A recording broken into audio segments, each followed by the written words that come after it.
I would like to welcome Alpha Sigma Alphas and guests to the celebration of ASA Chapter's 100 continuous years of sisterhood on the campus at Pittsburgh State University.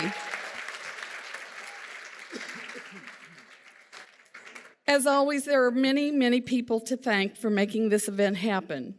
First of all, I'd like to thank Kit Hood, Parks, and Teresa Miller for providing those wonderful decorations last night at the meet and greet at the pit. Thank you. You might want to hold your applause. There's a few to thank. This was not a single person event, believe me. A special thank you to Vicki Von Dennett, Barb Fletcher Spigarelli, and Barbara Ingle Todd, who stepped in at the very last minute to arrange the table decorations that you see on your table. Had they not done that, they wouldn't have happened. Brooklyn Peterson, a chapter member who made the t-shirt order happen. And last, I want to thank the committee that worked so hard to put this all together for you. Tara Marharinik, Teresa Miller, Katie Crawford, Kyra Fankhauser, Mackenzie Fankhauser, and the two people who were above and beyond to make this event possible, and that is Brenda Rua Chappell and Andrea Chappell Bennett. Andrea is actually a member of Beta Sigma Chapter, but she's always been a member of Eta Chapter.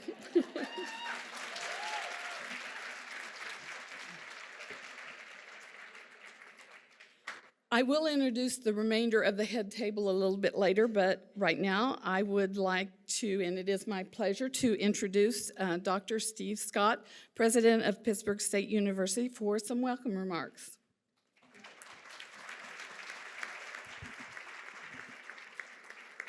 All right, good evening. What a great turnout this is. You know, I just got a call from my wife and from the Pittsburgh Police Department. Of all things, I accidentally dialed them in my pocket, I guess. They heard all this chaos, and they thought I was in trouble. But I just called them back and said, hey, I'm having a great time, and so far, this group is staying within boundaries. I hope that continues all evening. You know, I live on campus, so if you all get really crazy and start running around the lake, we will hear you tonight. So it really is my pleasure to be here, and I appreciate the invitation to welcome you. I spent all week in Topeka, and so the antidote of spending time in Topeka at the legislature is to have an alumni event Thursday night and be with 55 gorillas. That lifted my spirits. Come here tonight, and must be 280 people in the room, all loving Pittsburgh State University, and that's going to lift my spirits. And tomorrow night, we'll have dinner with 25 of our great current students.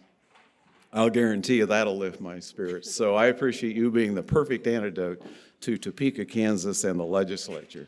So thank you for that. You know, I'm around a lot of alums through all the events that we do, just like I mentioned Thursday night. And it's really interesting as people reflect on their experiences at Pittsburgh State University. They talk about the connections they make. It's always about the connections that they've made. And there's different levels of connections that you see through the years. And I've noticed people who played on athletic teams, they have particularly strong connections to each other. There's just no doubt about it. It turns out people who are in the marching band have very strong connections to each other. People who are in a small area, like a small program area with just a handful of majors, they get to know each other very, very well. They suffer through the ups and downs of the coursework and the programs. They just build really strong bonds with each other.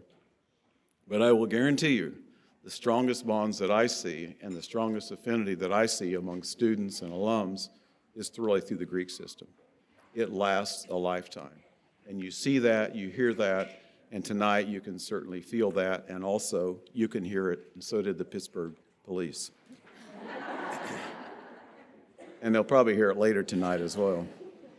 So I guess some of you took a tour today, and I think you saw that we've been pretty busy, gotten a lot of things done, and it takes a lot of work. It takes amazing support from people who live here in Pittsburgh, people who live across the country, who care about Pittsburgh State University, care about that next generation of students, and they've allowed us to create some great facilities. But don't be fooled, the best thing about this place is the people. So it's the people that put those things in place, and it's the people that operate them, and it's the people that do great things within those spaces. So really proud of it, and I really got a nice compliment a while ago as one of the sisters said to me, walked away from the tour just feeling an immense sense of pride that your university has continued to do well, just like you'll feel as you leave here that this sorority has continued to do well. You know, this is the second time I've had a run-in with something that's 100 years old this week. I walked into an assisted care facility, and yes, I was raising money. That's a joke. Sad thing is, it's true. I walked into this assisted care facility in Topeka Friday morning for breakfast, and I was greeted by a man who said, "I'm 100 years old and a veteran of World War II."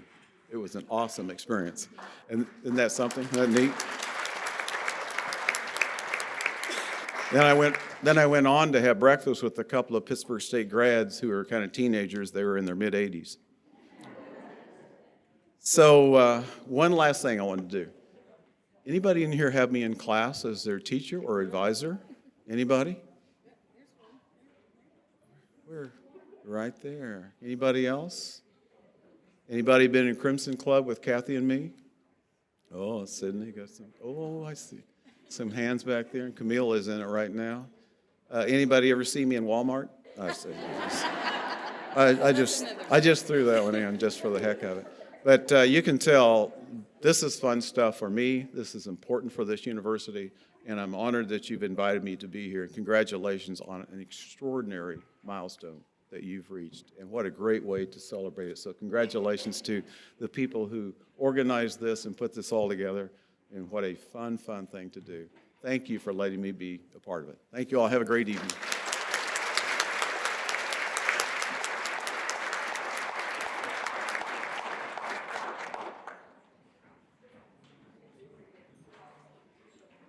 Good evening. Please stand for the Creed of Alpha Sigma Alpha and remain standing for the Grace Before Meat.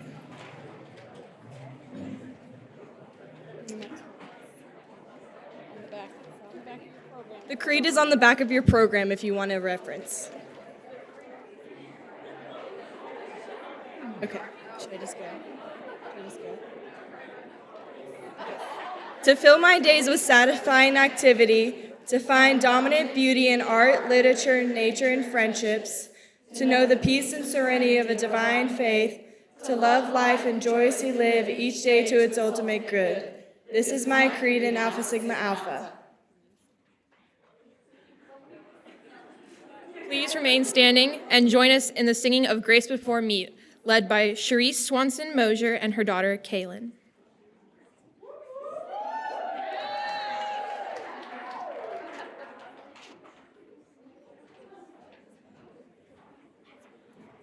Okay, so the Eta Eta chapter of Alpha Sigma Alpha is going to sing now, which is our best, not so best attribute, but we're going to do it. You ready? Okay.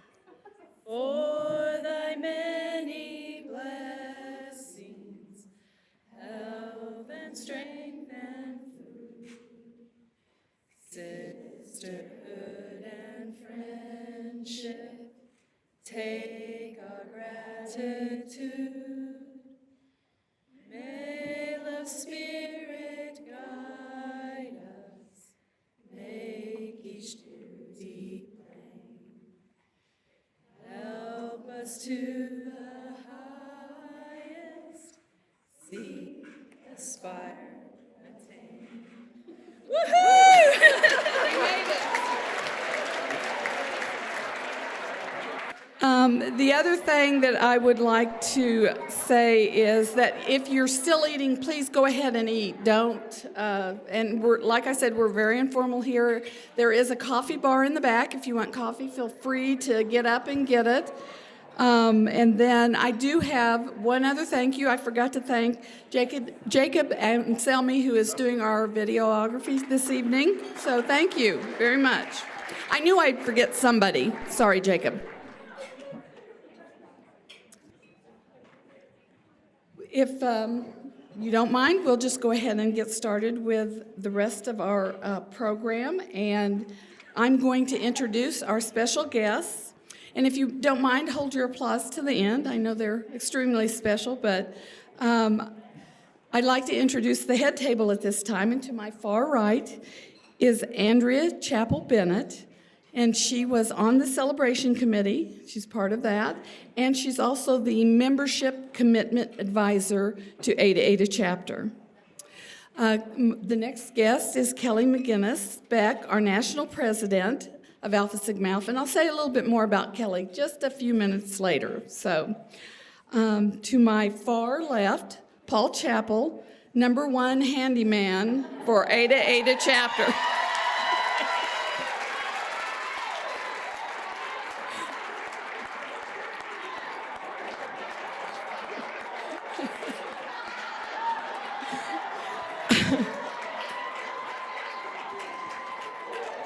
I think I embarrassed him. Sorry, Paul. Paul has had a long history with taking care of everything at the Alpha Sigma Alpha house, and I don't know how many comments. Of course, Brenda does a lot as a house advisor, but if it weren't for Paul to keep things running there, we'd be in very, very sad shape. We appreciate it, Paul. And also, he's an all-round photographer at every function I think I am ever at, so thank you. And of course, that's right. And of course, he's the husband of Brenda Rua Chappell and the father of Andrea Chappell-Bennett. And you've already met Dr. Scott, who's still with us. Thank you for coming, Dr. Scott. The next, Brenda Chappell, who is part of the celebration committee, and she is the chapter and the housing advisor of ASA chapter. She's also the Chief Court Service Officer for the 11th Judicial District of the state of Kansas. We have some other special guests, and if you don't mind just kind of raising your hand because you're out in the audience. And the first one I'm going to introduce is in the back of the room, John Bartlow, the Director of Alumni and Constituent Services at Pittsburgh State University. And he acted as our tour guide today on the campus tour. Thank you very much. And tonight, he is accompanying his mother, who is Janice Susnick Bartlow, a 50-year member of ASA chapter. John's office also provided the bus for the tour today and some items for your goodie bag in the little red bags this evening.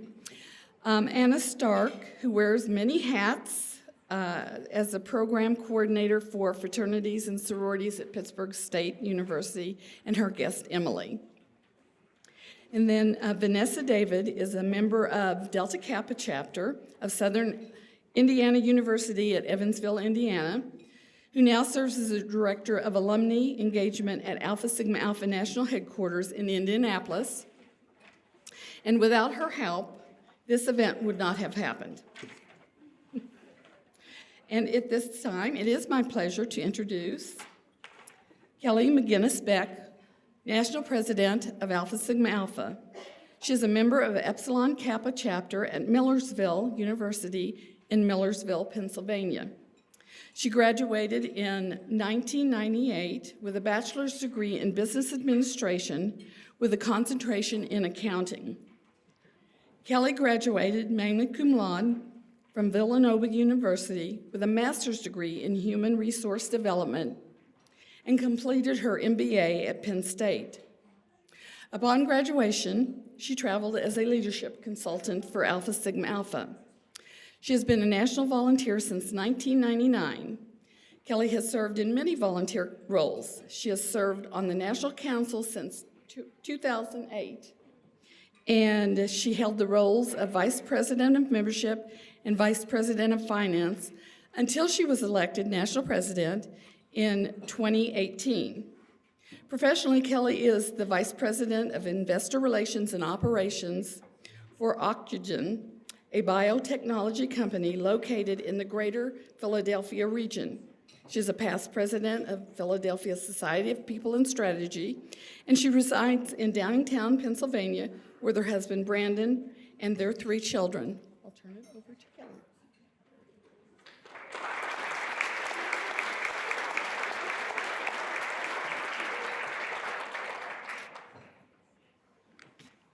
Thank you, Diane. I am honored to be here tonight to celebrate the centennial of our Eta Eta chapter. Eta Eta was my very first chapter visit when I traveled as a leadership consultant in 1998. It was an adventure getting here with canceled flights and being rerouted into the Kansas City airport, and then being here for formal recruitment work weekend. But I had a wonderful visit, and I am thrilled to be back in Pittsburgh tonight to celebrate the legacy of the Eta Eta chapter and her many contributions to Alpha Sigma Alpha. But first, some fun facts about what the world was like in 1920. The US life expectancy of women was age 54.6. Not quite sure where they get that 0.6 from. The 19th Amendment, giving women the right to vote, was passed in 1919, but wasn't fully ratified by the majority of the states until 1920. Kansas was the fourth state to ratify the amendment. America sustained the worst terrorist attack in its history when a horse-drawn cart carrying a massive improvised explosive was detonated on the busiest corner on Wall Street. 38 people were killed and hundreds injured. It was at the time the worst terrorist attack in American history, unsurpassed until the Oklahoma City bombing in 1995. Charles Ponzi, an Italian immigrant to the United States, created a sales scheme promising high rates of return with little risk to investors. The scheme generated returns for early investors by acquiring new investors. The basic premise was to rob Peter to pay Paul. The system eventually collapsed, and the term Ponzi scheme was coined. The first commercially licensed radio station began broadcasting live results of the presidential election. It was said that no other event of 1920 would have more of an effect on the future than the birth of the radio, which was in turn the birth of American mass media. The cost of a first-class stamp was 2 cents. A new house cost $6,296, and a new car cost $525. The average income was $2,160 per year, and the average rent was $15 per month. Movie tickets were 15 cents each, and the cost of gas was 33 cents per gallon. And finally, it is often considered that Edith Bowling Wilson, the second wife of President Woodrow Wilson, was the first unofficial female president of the United States. She functionally ran the executive branch of the government for the rest of her husband's term after he suffered a stroke in 1919. How fascinating to take a glimpse back in time to what was going on in the world as 12 women joined together to charter the Eta Eta chapter. Would they know the influence they would have on Alpha Sigma Alpha at that time? The Eta Eta chapter has a rich history, winning numerous awards on campus and nationally within Alpha Sigma Alpha, including being a 4-star chapter winner 22 times and a Crown of Excellence chapter 5 times.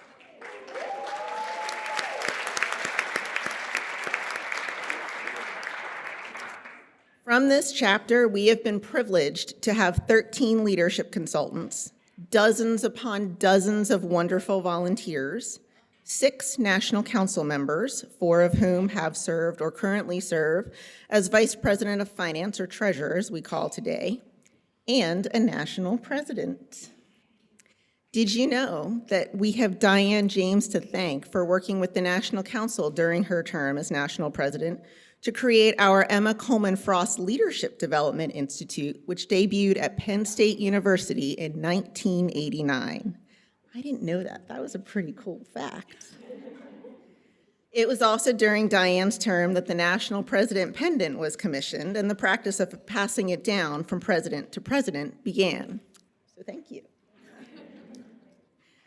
Most notably, this chapter has had only 7 chapter advisors in its 100-year history.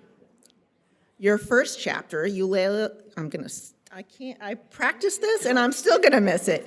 Eulalia Roseberry, who was also a charter initiate, was present at the historic 1930 convention when Ida Shaw Martin was removed as national president and Wilma Wilson Sharp was elected. As I reflect back on the history of Alpha Sigma Alpha, I'm struck by the irony of the women involved in making that historic change. Both the Zeta Zeta chapter and Eta Eta chapter were installed under Ida Shaw Martin's leadership. And it was charter members from those chapters who ultimately were involved in the efforts to take back our sorority. Over this past century, your advisors have played an important role in the development of this chapter. Their steadfast dedication and love for Eta Eta chapter and Alpha Sigma Alpha has left indelible fingerprints on our history. There is one woman tonight who I would like to recognize for her over 40 years of service. Brenda, would you please stand?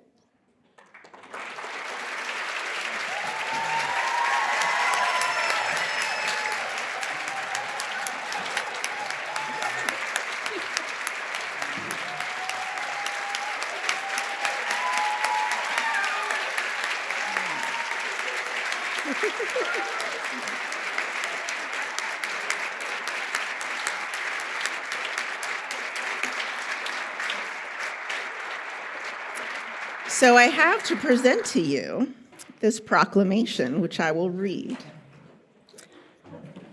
Whereas Brenda Rua Chapel was initiated into the Eta Eta chapter of Alpha Sigma Alpha on September 20th, 1970, and whereas she has served as an advisor for Eta Eta chapter since 1977, and whereas she has served as a national volunteer working with advisors from 1994 to 2016, and whereas she has coached and mentored hundreds of advisors during her time as an Alpha Sigma Alpha volunteer, and whereas, there's a lot of whereases, she has served as a role model for the women of Eta Eta chapter, seeking always to pass on the torch undimmed.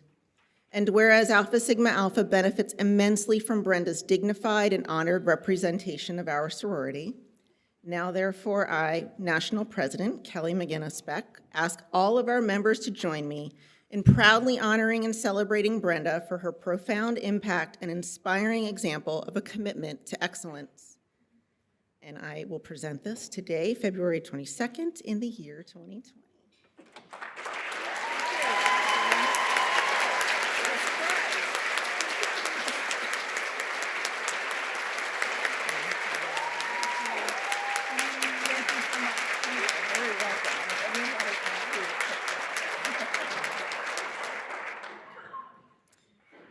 For a century now, Eta Eta chapter has fostered close friendships amongst members and developed women of poise and purpose.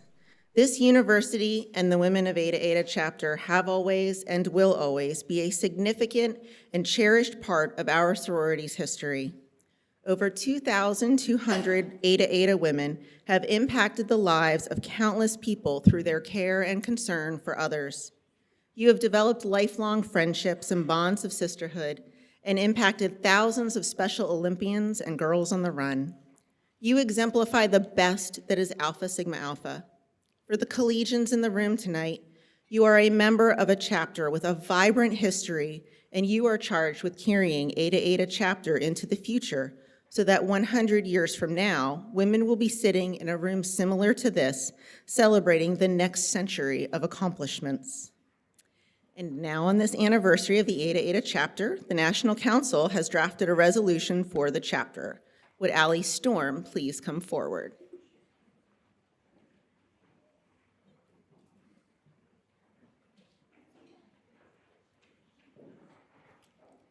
Got one more to read. Whereas since its founding, the Eta Eta chapter has established a strong esprit de corps among its members. Whereas Eta Eta chapter has been a vital force in the sorority. Whereas Eta Eta chapter has remained a powerful factor in the life of Pittsburgh State University and its surrounding community. Whereas Eta Eta chapter has produced women of poise and purpose who are known for their character and concern for others. Now therefore I, Kelly McGinnis Beck, National President, hereby recognize the 100-year anniversary of the Eta Eta chapter.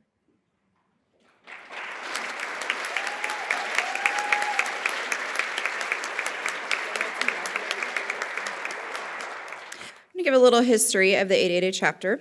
The Eta Eta chapter was founded in November 1919 as the local Gamma Tau chapter. Gamma Tau Kappa. On July 8th and 9th, 1920, installation ceremonies made it a part of Alpha Sigma Alpha. Charter members of the chapter were Eulalia Roseberry, advisor, Gladys Adamson, Esther Cable, Frances Herron, Ruth Iserman, Maud Laney, Mabel Marshall, Pearl Nicholson, Ann Opdyke, Marguerite Pohik, Helen Schwartz, and Evelyn Smith. Installing officers were Ida A. Jewett, National Vice President, Rosamond Root, Alpha Beta, Catherine E. Strauss, Epsilon Epsilon, advisors of their respective chapters. In their first rush season the following November, rush started on Monday with an informal dinner at the Wayfarers Inn Tea Room. The following evening, the group transported the rushies to the Phantom Forest, where chili was served around a campfire, while our Ada Ada women told ghost stories and sang ASA songs. On Wednesday, a progressive luncheon was held, followed on Thursday by the Farmette Frolic, where girls came garbed in overalls, whiskers, straw hats, and other masculine attire. They were interrupted by the shouting and yelling of the guerrilla football team marching down Broadway in lingerie, advertising the upcoming game with Vermont. Smaller parties, a slumber party, and picnic breakfasts filled the rest of Rush, culminating in a formal party given by one of the patronesses in her beautiful home. They received not one refusal to their bids, and 9 new women were pledged to Ada Ada, including Marjorie McFarland. Later this evening, we'll give out a scholarship in Marjorie's name. The following year, on July 9th, 1921, the chapter celebrated what was described as their first birthday party. 36 were present, including 8 of the 12 charter members. The banquet was held at the Wayfarers Inn and was described as both beautiful and delicious, from fried chicken to cake. In December 1921, 10 members of the chapter attended their first national convention, the Kansas City Conclave. As most of you are aware, the 2020 National Convention and Leadership Conference will be held this summer in Kansas City. For the second time, Ada Ada observed its birthday with a reunion when on July 8, 1922, there was a banquet at Bussey's Annex, a popular downtown cafe. Miss Jane Carroll, patroness, started Ada Ada's silverware collection, and you will hear Jane Carroll's name later this evening when a scholarship is awarded in her honor. In September 1930, the chapter reluctantly accepted the resignation of Miss Roseberry as advisor. Miss Jane Carroll was initiated to serve in this position. Miss Roseberry was honored with a tea in appreciation of her faithfulness as advisor to Ada Ada during the 10 years of its existence. December 1935 found the chapter sponsoring an amateur hour in the college auditorium, which was discovered to be an excellent way of earning money for the Treasury. The following year, 1936, Miss Purva Hughes was initiated to act as co-advisor with Miss Carroll. Originality and leadership of the Ada Adas was evidenced in innumerable ways. Chapter stunts took prizes in the various Kansas Stunt Fests. Ada Adas were Kansas Queens, SIGTAW Queens, Phi Sig Queens, and Homecoming Queens. The first Apple Day Queen in March 1941 was an ASA, and in 1943, 7 of the 8 girls in the race for Navy Queen were Ada Ada girls. During World War II, Ada Ada girls sold stamps and bonds, worked on salvage drives, gave blood, entertained servicemen, and worked for the Red Cross.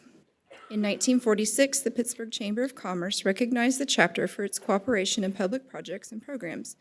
During the 1958-1959 school year, we moved into our new home at 1812 South Broadway.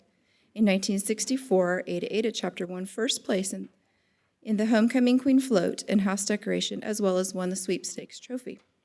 As the years moved on, general activities of the chapter included traveling to Parsons, Kansas, to visit the Parsons State Hospital for children with special needs around Christmas time, to sing, distribute gifts, and in general raise the spirits of the residents. As years passed, the chapter visited the residents of New Horizons in Pittsburgh, a home for adults with special needs. The chapter annually celebrates Founders Day. Big Sis, Little Sis, Christmas, and Sweetheart Formal World Chapter Awards are given in honor of Ada Ada women and their achievements. A senior scholarship banquet is co-hosted with the Pittsburgh Alumni Chapter to honor the graduating seniors and the chapter's scholastic achievements. The Alum Chapter presents 4 scholarships to chapter women during this banquet, as well as honors the outstanding senior with the Eulalia Roseberry Award, appropriately named after Ada Ada's first chapter advisor. However, we're going to give those scholarships away tonight. Ada Ada's most unique attribute is the longevity of our chapter advisors. In the 100 years of the chapter's existence, Ada Ada has only had 7 chapter advisors. They are Eulalia Roseberry, Jane Carroll, Purva Hughes, Jean McCauley, Betty Duncan, Diane James, and Brenda Chappell. While a number of women have served on our advisory board through the years, only 7 have served as chapter advisors in the 100 years, which is pretty incredible. Another unique fact about our chapter is that we are one of the only few chapters in the nation that has a mother and daughter serving together on their advisory board for the past 18 years.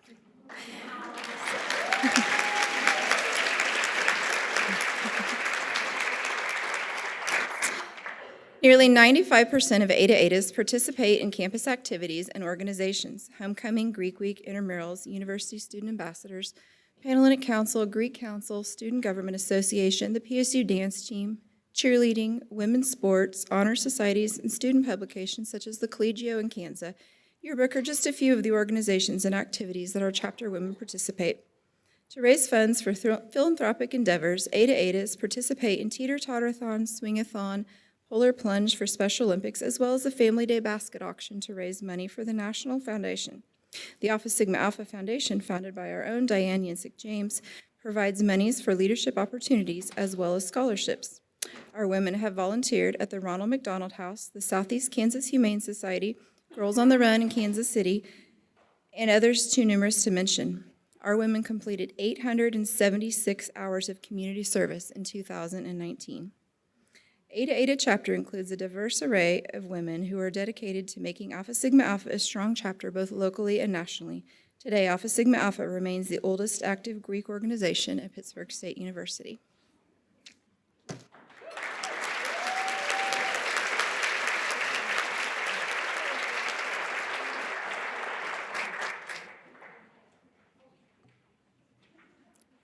I would introduce myself, but I think most of you know who I am. Our Ada Ada women have represented us well through the years, both locally and on the national level. This evening, we would like to recognize those women in attendance that have served as chapter presidents and advisors, those that have served as national volunteers, and women who have honored us by being national award winners. Ada Ada chapter presidents have always been elected in December and served the following calendar year, rather than the academic year. And we have been doing this long before the national organization required that of all of our chapters. I was able to go back to 63 years to find our chapter presidents. With more time, I might have been able to find some more, but my eyeballs were falling out of my head by then. The chapter presidents that are here tonight all of our presidents are listed in your bags, but I will announce those that are here this evening. Connell Larson Hiltner, 1966. Please stand when I call your name. Sorry.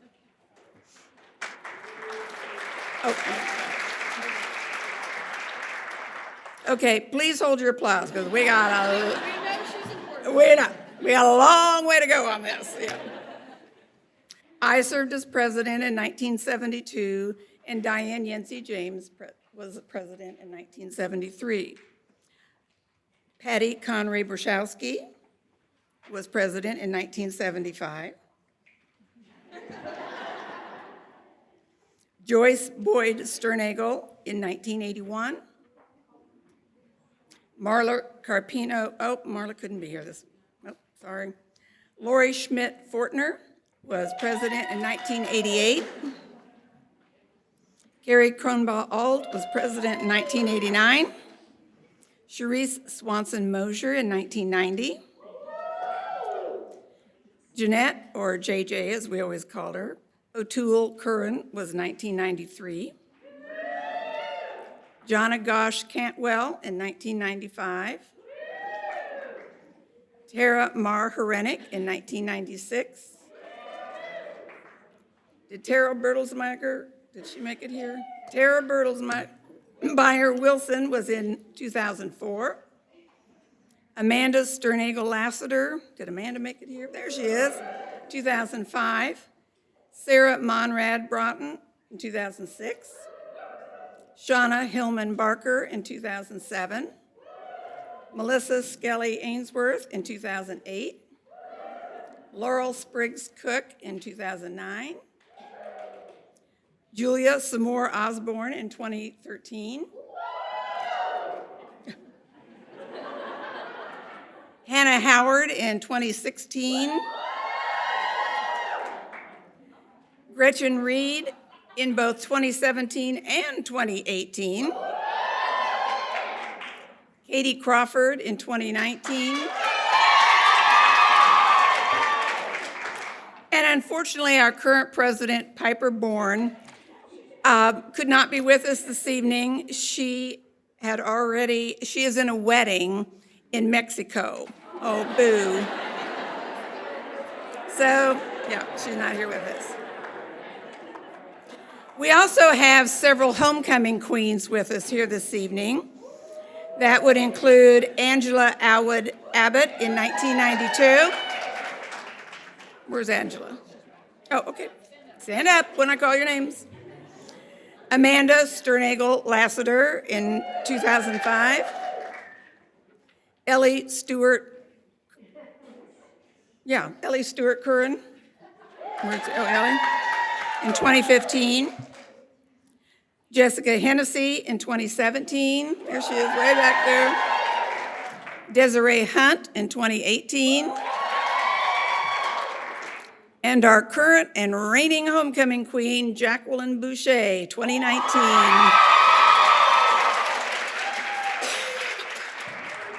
And as you can see on the sheets in your bag, Ada Adas have been the homecoming queen for the last 3 years running.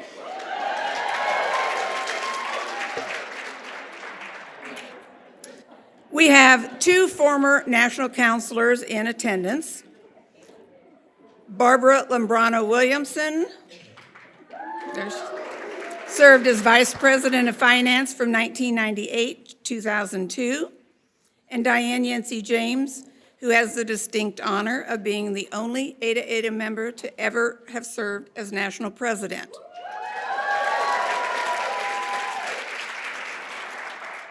Diane served on National Council from 1984 to 1994, and as National Panhellenic Delegate from 1998 to 2002. Currently, we have Ada Ada member Amber Shaverty Houston serving as National Vice President. Amber has been on National Council since 2016. Amber is the Executive Director of the National Association of Campus Activities and unfortunately couldn't be with us this evening because the CEA is having their national convention in Denver, Colorado this weekend. Amber sends her best wishes for a successful 100th anniversary celebration and wishes she could be here with us. We have several Ada Ada alumni in attendance who have served in national volunteer positions, some of them serving several positions. So with these women, and probably to save a little bit of time, I may just call them out by their maiden name. No offense, any husbands who are here. But will you please stand? And I'm not going to say their positions because, again, some of them held several positions, but you can read it all coming in your packet.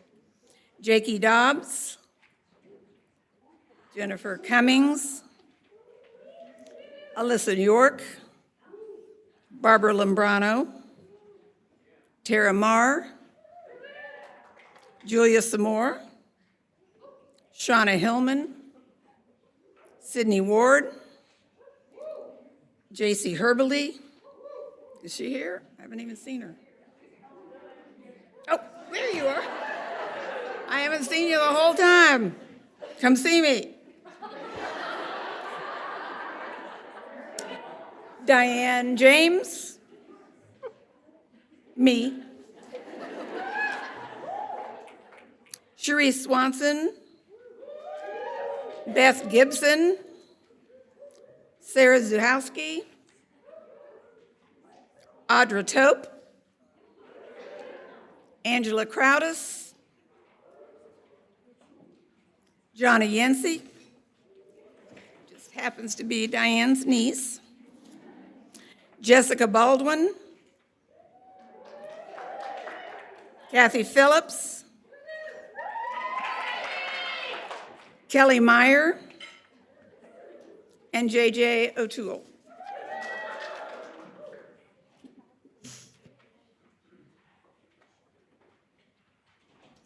As I said, you can see all of and we have quite a few women who have served in national volunteer positions, and they are on the white sheets in your red bags.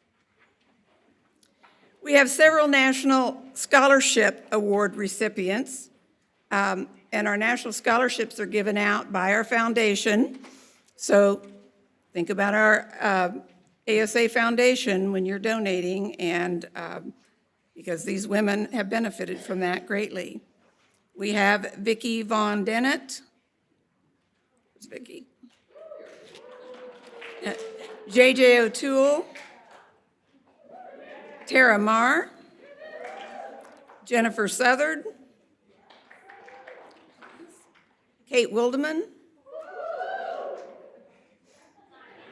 And Gretchen Reed, who has won 3 national scholarships.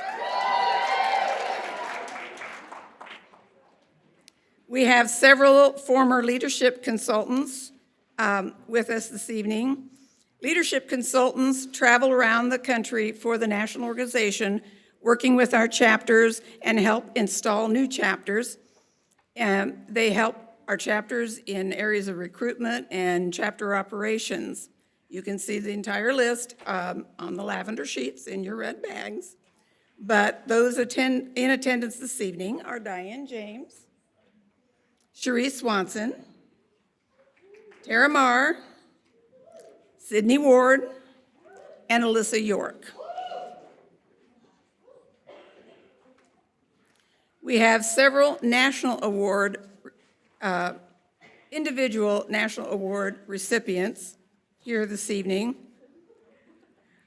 I discovered that Mary Harpole Brockwell, Ada Ada, won the very first Frost Fidelity Award in 1950, the very first one that was given out. We have Diane James, who has won the Evelyn G. Bell Award in 2002. Diane also won the Wilma Wilson Sharp Award in 2004. I will tell you that the Wilma Wilson Sharp Award is one of the highest awards given by the national organization. So it is a great honor, and we have had, Ada Ada has had 7 Wilma Wilson Sharp Award winners through the years. I won the Evelyn G. Bell Award and the Wilma Wilson Sharp Award. Barbara Lambrano won the Helen Corey Award in 2012. Jakey Dobbs won the Outstanding New Member Award in 2012. Diane James won the Outstanding Advisor Award for advising our Zeta Alpha chapter in Joplin. Diane served as advisor for Ada Ada and Zeta Alpha at the same time for several years. Andrea Chappell Bennett won the Outstanding Advisor for Ada Ada chapter in 2016. Gretchen Reed won the Outstanding New Member Award in 2016. I won the Wilma Wilson Sharp Award in 2018. And Grace Geiger won the Generous Spirit Award in 2019. Where are you, Grace?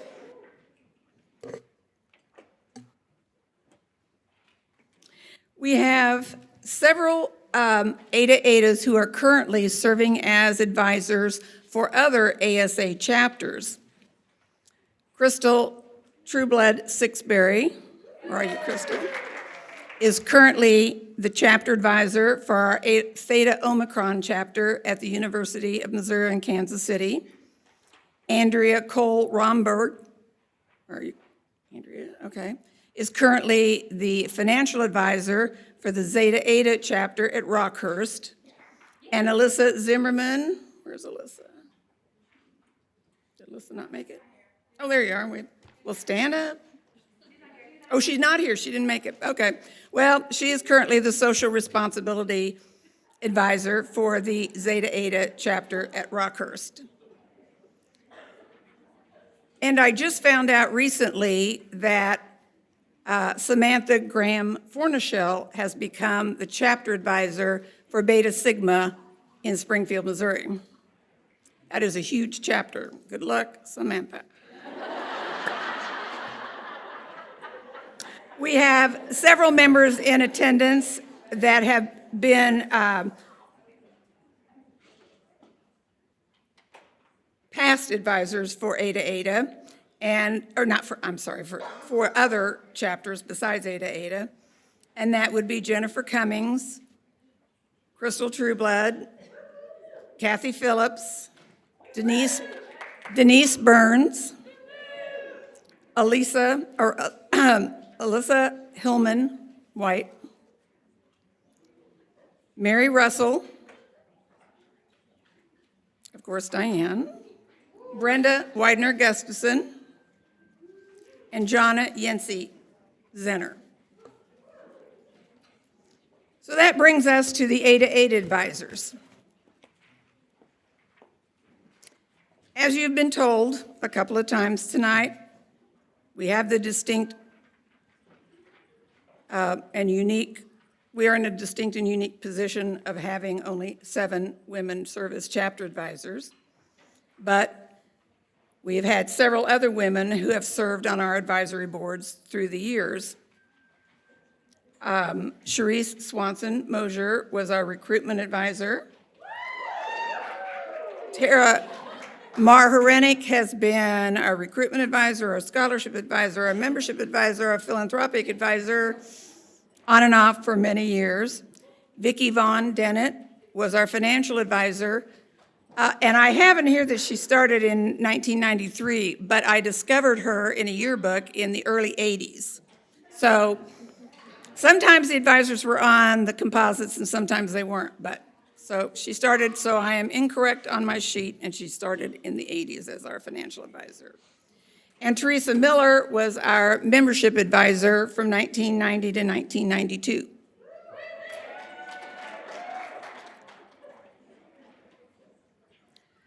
Currently serving as advisors now for ASA chapter, I am serving as the chapter advisor and the housing advisor. Andrea, my daughter, is serving as the membership commitment advisor. Diane is our finance advisor. Sydney Ward and Selmy is our, well, sometimes she's our membership advisor, sometimes she's our recruitment advisor, sometimes she's both. And our faculty advisor is an Alpha Sig. She was an Alpha Beta. She could not be here this evening, Melinda Rolfs. So we're looking for a couple advisors, so if anyone's interested, talk to us after the show. And that leads us, lastly, to the chapter awards, which Kelly alluded to. We have been a 4-star chapter, as Kelly said, 22 times since they started giving out the award in 1986. For those of you who might not be aware, the 4-star chapters uphold the high ideals of the sorority in the areas of membership, academic excellence, finances, membership, education, chapter operations, service and giving, ritual, organization, image, advisory board, and alumni involvement. And all of those categories, the chapters are given a percentage or a numerical number, and each year approximately 8 to 11 chapters out of all of our chapters nationwide are chosen to be 4-star chapters. So being a 4-star chapter for 22 times is a pretty big deal. And then the Crown of Excellence Award, which is the highest honor that the national organization can give a collegiate chapter, is chosen from those 4-star chapters. And as Kelly said, we have won that honor 5 times, I think the most maybe of any chapter nationwide. Yeah. Actually, having won it 3 consecutive years in a row. Those of you who are at the 2014 National Convention in San Antonio, I left the award ceremony early because I wasn't feeling very well. And I thought, there is no way we're going to get this award again. We've already had it 2 years in a row. So I go to my room, not feeling well, and pretty soon in bursts everyone who's in attendance, and we had quite a crew down there in San Antonio, having gotten Andrea's passkey to our room, and they burst in with the Crown of Excellence Award in their hand, and I'm like, we won it again? Yeah. So 2012, 2013, and 2014, it was quite a surprise. As you can see, ASA chapter has much to be proud of in these past 100 years, both with our award winners and with our chapter awards. Thank you.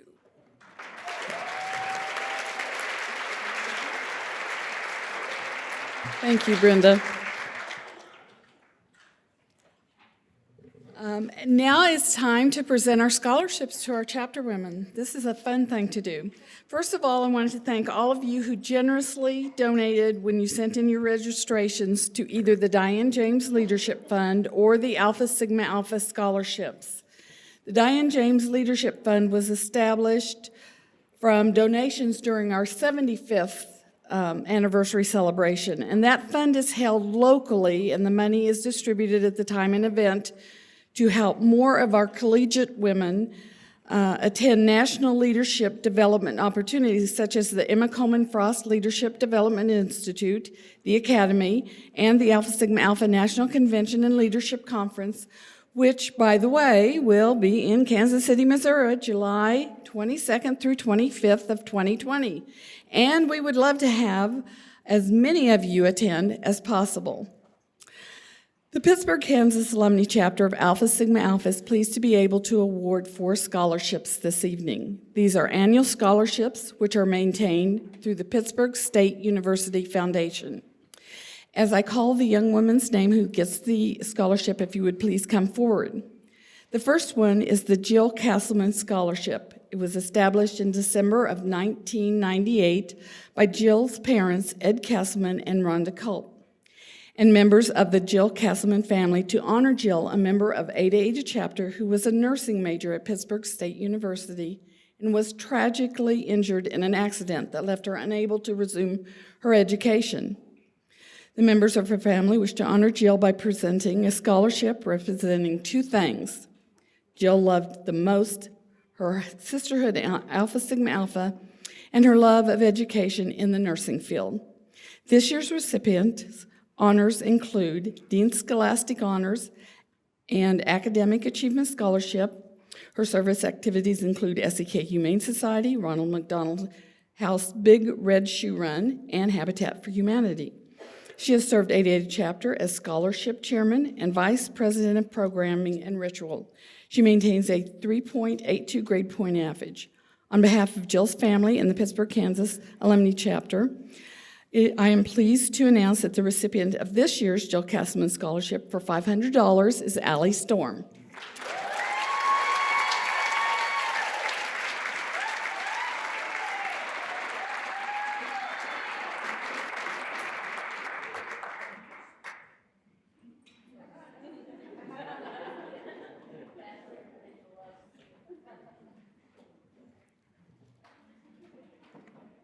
The Purview Scholarship is a scholarship that is named in memory of a beloved advisor of ASA chapter who also served for many years on the faculty at Pittsburgh State University.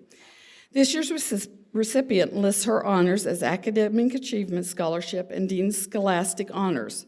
Her community service includes Ronald McDonald House, Gorillathon, Habitat for Humanity, Girls on the Run, SEK Humane Society, the Big Event and Special Olympics. She has served ASA chapter by serving on the Public Relations Committee, Ritual Committee, Mom's Day, co-chair, Yell Like Hell, co-chair, Standards Board Chairman, Housing Manager, and Vice President of Public Relations and Recruitment. She maintains a 3.60 grade point average as a junior-senior in Justice Studies with an emphasis in criminal justice. This year's recipient of a $500 scholarship is Olivia Calcagno.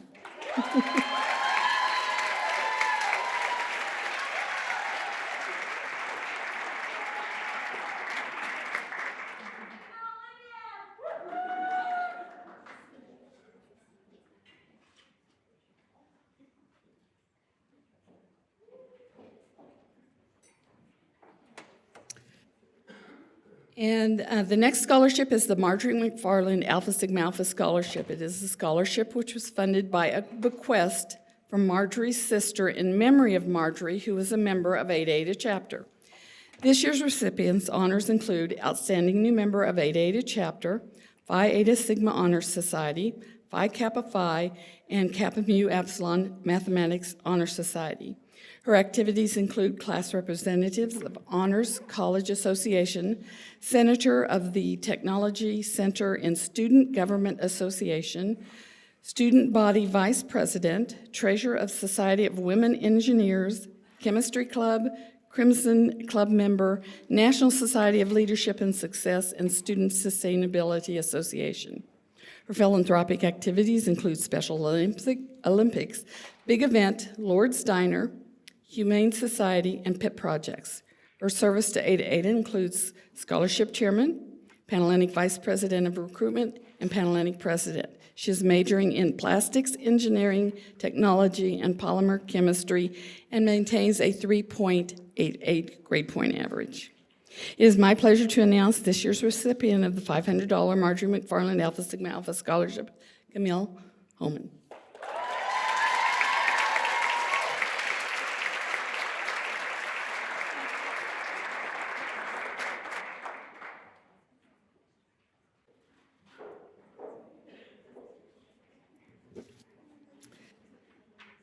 And the last scholarship, the Jane Carroll Scholarship, is named after one of the first advisors of Eta Eta Chapter. And this year is a $1,000 scholarship, which is awarded to the junior member of Eta Eta Chapter with the highest grade point average. This year's recipients' honors include Dean's List, All A's, Scholastic Honors, William Brandenburg Family Scholarship, the Jeannie C. Walker Scholarship, and a member of Phi Eta Sigma National Honor Society for first-year college students. She is involved in Pittsburgh State Autism Support Group, Greek Leadership Council, and has served Eta Eta Chapter as Secretary, Vice President of Programming and Ritual, and is currently Chapter President. An Elementary Education United major who maintains a 3.88 grade point average. And it's my pleasure to announce that this year's recipient of the Jane Carroll Scholarship is Piper Bourne, our chapter president, who is in Mexico at a wedding. But we congratulate her.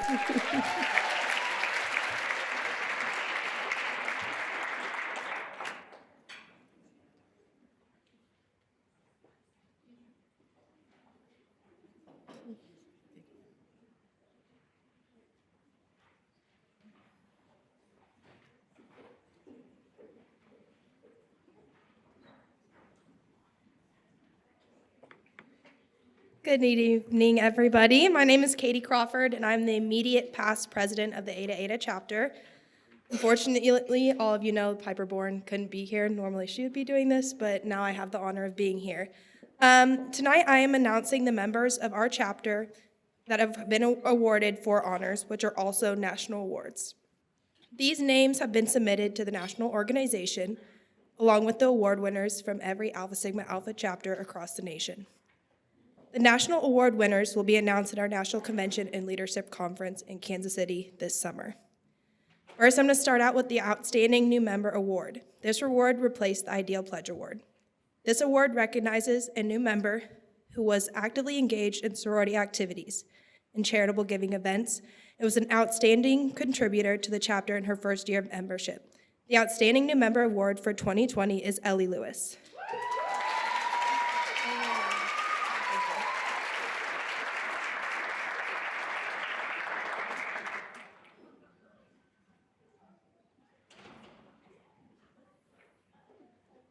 Next, the Generous Spirit Award, which was established to recognize an undergraduate member who demonstrates the often intangible qualities associated with Alpha Sigma Alpha, core value of generosity. She exemplifies character and concern for others while serving her community and living the creed of Alpha Sigma Alpha in all of her actions. The Generous Spirit Award winner is Emma Smith.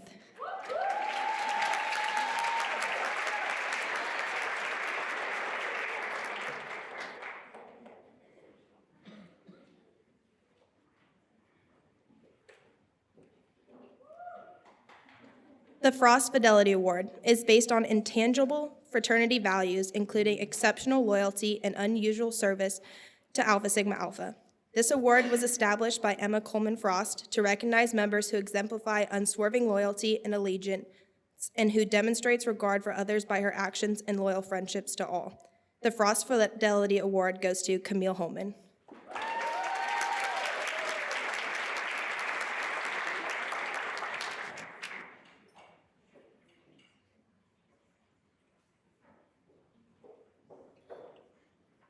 And lastly, the Elizabeth Byrd Small Award, which is given in memory of Elizabeth Byrd Small from the Pi Pi member, Pi Pi chapter advisor, and formal national counselor.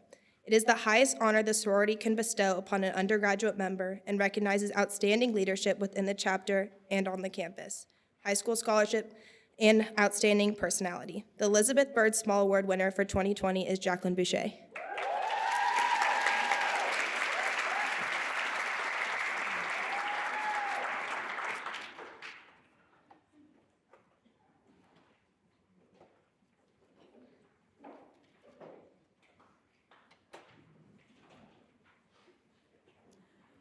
Okay, now we're going to have some fun. We're going to take a walk through the decades. We have several speakers who are going to talk about what was going on in campus, what was going on in the sorority. I think you younger members are going to go, I can't believe they did that. Yeah, we did do that. Some of the things I wish we hadn't done, but our first speaker is Kawita Dunham Bryant. She is going to take us through the 1960s and what was happening with Alpha Sigma Alpha during that time.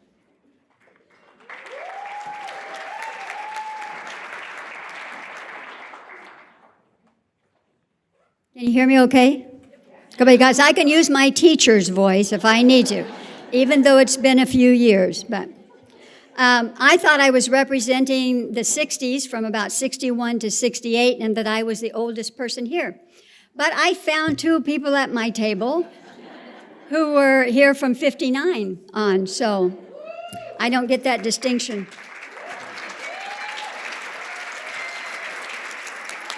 As you have heard already, the Alpha Sigs were here, which I didn't know as the first sorority here on campus. And yeah, wow.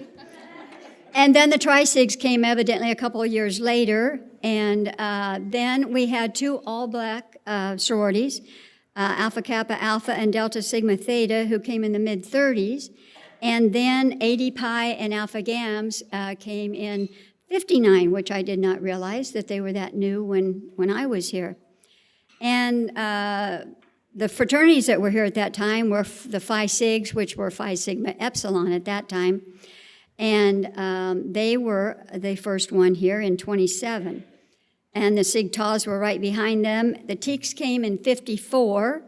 And then Xi Omegas and Pikes both became national groups in 61, the Sigma Chis and Delta Chi Omicron. And there were two all black fraternities at that time as well, but I couldn't find their dates in the yearbooks. The campus activities that we had at that time were Apple Day, as we still have, but what you all don't understand is when we had things like Apple Day, we had convocations, and in those convocations, you had to go if you were a Greek. They took roll, and so you had to show up. And so I'm so happy to hear about all the great academic honors and the queens and all of that we have now. We had them then because the Greeks had to show up.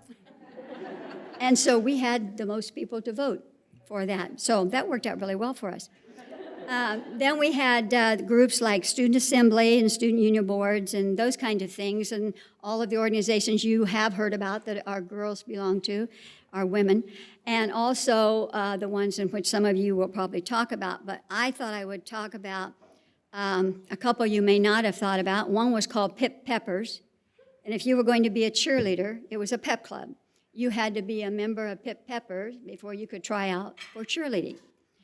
There was a Dames Club for wives of students. We don't have anything like that anymore. And there were some also honorary societies, different than what you have now. We had what was called SPARS for sophomore women, and then Golden Crest. which was for the upper level women. We did have what we thought were famous acts that used to come and visit the campus. Most of them were what we called folk trios in those days. The Limelighters, the Journeymen, the Four Freshmen. Ask your grandmas about those. And but you may have heard of Roy Clark and the Smothers Brothers, and then the Count Basie Orchestra, which was in those days big orchestras that came through, like we sometimes have for the jazz festival now. So we consider that a pretty big deal. And I think some of you who were in the 70s, there were some other kind of bigger acts that came through at that time.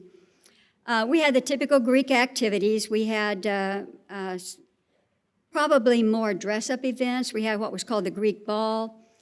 We had, the Alpha Sigs actually had a dance, a spring formal that we put on every year. Then around campus, there was the Campus Capers and the Phi Sig Follies. And the Phi Sig Follies, every Greek group kind of did a skit or something, and all competed in that. So somebody's mentioned the homecoming already. We didn't do yell like hell in those days. Instead, we put all our energy into stuffing that tissue into that chicken wire so that we could have a float, a house, and a car decoration. All three of those, and usually we won. But we were lucky enough to have a fraternity, usually the Phi Sigs, but not always, who helped us get ready for that. We always got either the sweepstakes trophy or something very close, second or third, for doing all of that. We had runouts in those days, believe it or not, but we had dorm hours. So we usually went Tuesday after the games or after the meetings, or Wednesday night because we got to stay out till 11. And on the weekends, we got to stay out till 1. And then we had to be back at the dorm. And if not, believe me, the house mother locked the door. She didn't care if you were standing in front of the door. It was locked, and you had campusing. I know. We did have a house mother in those days at the sorority house. We hadn't been in the sorority house too long. Gail, you probably moved in about the time, of the house that's there now. We had a house mother, Mom Hillbolt. Some of you probably remember her. And she taught me to play bridge, and several of us in the group still play bridge today because Mom Hillbolt, we would go to class, come back, go to class, come back, and she'd be there playing bridge with whoever was still there. So in those days, we did rush at the beginning of the semester, usually only first semester for a while. You had to make your grades by the end of the semester so that you could go active second semester. So, yeah, I know. And, but if you didn't go active that first semester, you did get a second chance, second semester. And then after that, no more chances. So we did have some fun, though. In the spring, we had some weekdays that we went, or we had a weekend that we went to Rockaway Beach. For those of you who haven't heard of Rockaway Beach, it's down by where Branson is now. It didn't grow to be Branson, but it was the first Branson area. We also had things like we had our moms come and stay all night, one night during the year, kind of a sleepover type of thing. And I wasn't going to say this, but we were when the bar closed, it reminded me of the fact that at that time we used to think about the Tri-Sigs were always the beauty queens, and the Alpha Gams were always getting academic honors, but we had more fun.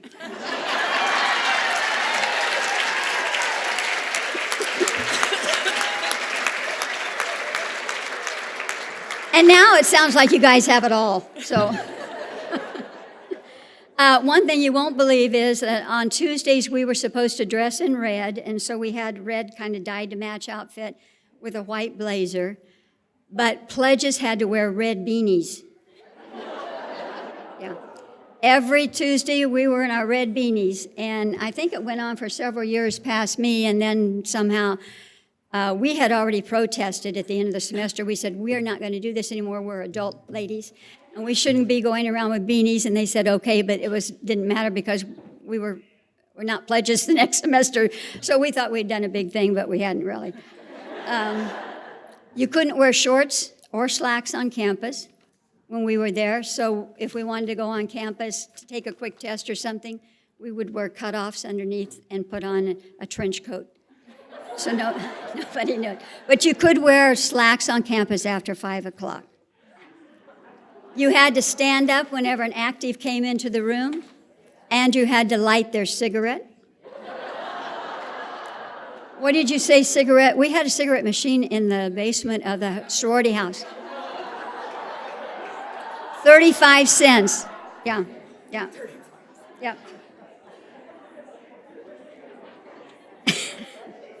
And the other thing we had to do was go over and clean house as pledges for the active members. So you have it good, ladies.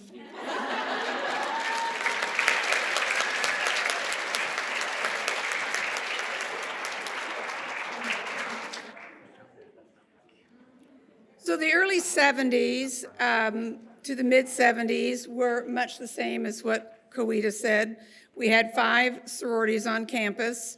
Besides us and the Sigmas and the Gams, there was Alpha Delta Pi and Delta Rho, which was a local sorority, and 7 fraternities were on campus at that time, including Tau Kappa Epsilon and Phi Sigma Epsilon and Alpha Kappa Lambda, which are, well, Phi Sigs are merged now. The other 2 are gone. We had 2 all-black sororities, Alpha Kappa Alpha and Delta Sigma Theta, and 2 all-black fraternities, Alpha Phi Alpha and Kappa Alpha Psi. On campus, our sophomore honorary was called Quains. I think it was called Quains for many years. It's no longer that, but we did have the Golden Crest. We had 7th Cadets, which was a women's military drill team associated with ROTC. There was a military ball and a peace ball. And a big event on campus was the 10 best dressed women on campus. We often won that contest. The Greeks had Sigma Chi Derby Days, but Derby Days was a lot different back then. We had a Derby chase, which meant that all of the Sigma Chi's wore derby hats. Everybody's on the oval, and the perimeters was the oval, and the guys all started out in one spot, and they took off. The sororities were lumped around the oval, and the goal was to tackle a Sigma Chi and take his derby. And the sorority with the most derbies won. And it was great fun. We had a great time, and as pledges, I remember we were told, if there's a pile on the ground, jump on top, stick your hand in there, and see if you can get it from somebody else. And I think that was a great event until I think it was an Alpha Gamma Delta broke her arm, and I think that would have been the end of the derby chase. So we also had competitive games during Derby Days, which are much different than the games that you have now. Teeks had a softball tournament. The Phi Sigs had their follies. By the time I was in, the Phi Sig follies were kind of raunchy, so it was like the women didn't participate in those. The Lambda Chi's had their Western Week. We had an egg-eating contest at one of the first ones, and we have the first egg-eating contest winner with us this evening, Brenda.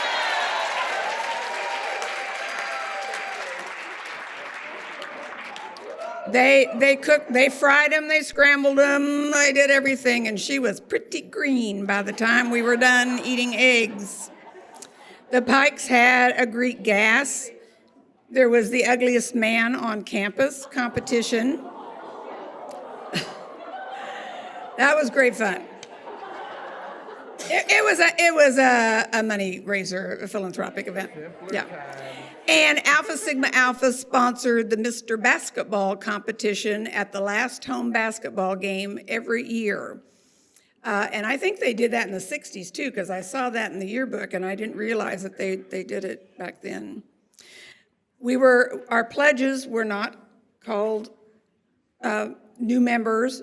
Our pledges now are new members, but we were pledges back then. Recruitment was rush. Pledges had to ring the doorbell, and you had to make a statement before you could enter the house. It was a little paragraph, and you could not come in the house until you recited it perfectly, and if you didn't recite it perfectly, they shut the door on your face. As Coeta said, we still in the 70s had to stand up every time an initiated member walked into the room, no matter what. If you were on the floor playing bridge or a pitch or whatever, you still had to stand up when they walked in the room. The pledges had to stand at the bottom of the stairs and ask permission to go upstairs. You could not go upstairs without getting permission to go up there. So if you were doing a house duty, you're standing there with your trash cans that you've just dumped out, and now there's nobody answering to let you up to finish your house duty. We had an evening meal every evening. Mom Hillbolt planned all the menus. She ordered all the food, and we had a cook, and everyone sat down at the dinner table at 5 o'clock to eat dinner. That meant everybody was there. We had house boys, who were usually fraternity members, and we would ring a bell, and they would come in and fill your iced tea or fill your bowls if we ran out of mashed potatoes. And yeah, and it was a big deal. Everybody wanted to be one of our house boys. In return, they got to eat free, and they did the dishes also. As Coeta said, we had to do a homecoming float, a homecoming queen car, and a house decoration. And what she failed to mention was the house decorations were enormous. They covered the entire front of the sorority house. You could not see your house when you were done with your house decorations. So you can imagine the pumping that went in that. We did all of that by ourselves. We didn't sponsor another fraternity. I mean, it was all on us. We were pumped till our little fingers bled. I have many wonderful stories and a great, wonderful experience in my collegiate days. I will share only one because I have many, and I heard this many times in the house today, so you will appreciate those who lived in the house. As you know, most of you who are at the house today see that, we've remodeled the kitchen. There used to be a pantry at the end, and Mom Hillbolt had the house refrigerator, and she kept the house food and the pots and pans and things back there. And so one late night, we all come home, and we're all hungry, and there's no food to eat. So we all voted that our egg eating contest winner, Brenda, would shinny over the top of the pantry door and hand food over the top for us to eat, potato chips or whatever she could find. So she climbs up on the kitchen counter, shinnies over the top of the pantry, passes over the potato chips and whatever, and then she discovers that she can't get out because there's no kitchen counter on that side of the door. And so she's trying to figure out, and we're like, oh my gosh, Mom Hillbolt's gonna come home and she's gonna be inside the pantry. So finally she figured out there was a shelving unit in there which held pots and pans, and so she climbed up the shelving unit and shinnied back over the pantry door. And of course, on the way down, food dropped and pots and pans dropped on the floor, which we couldn't pick up because now we're on the other side of the pantry.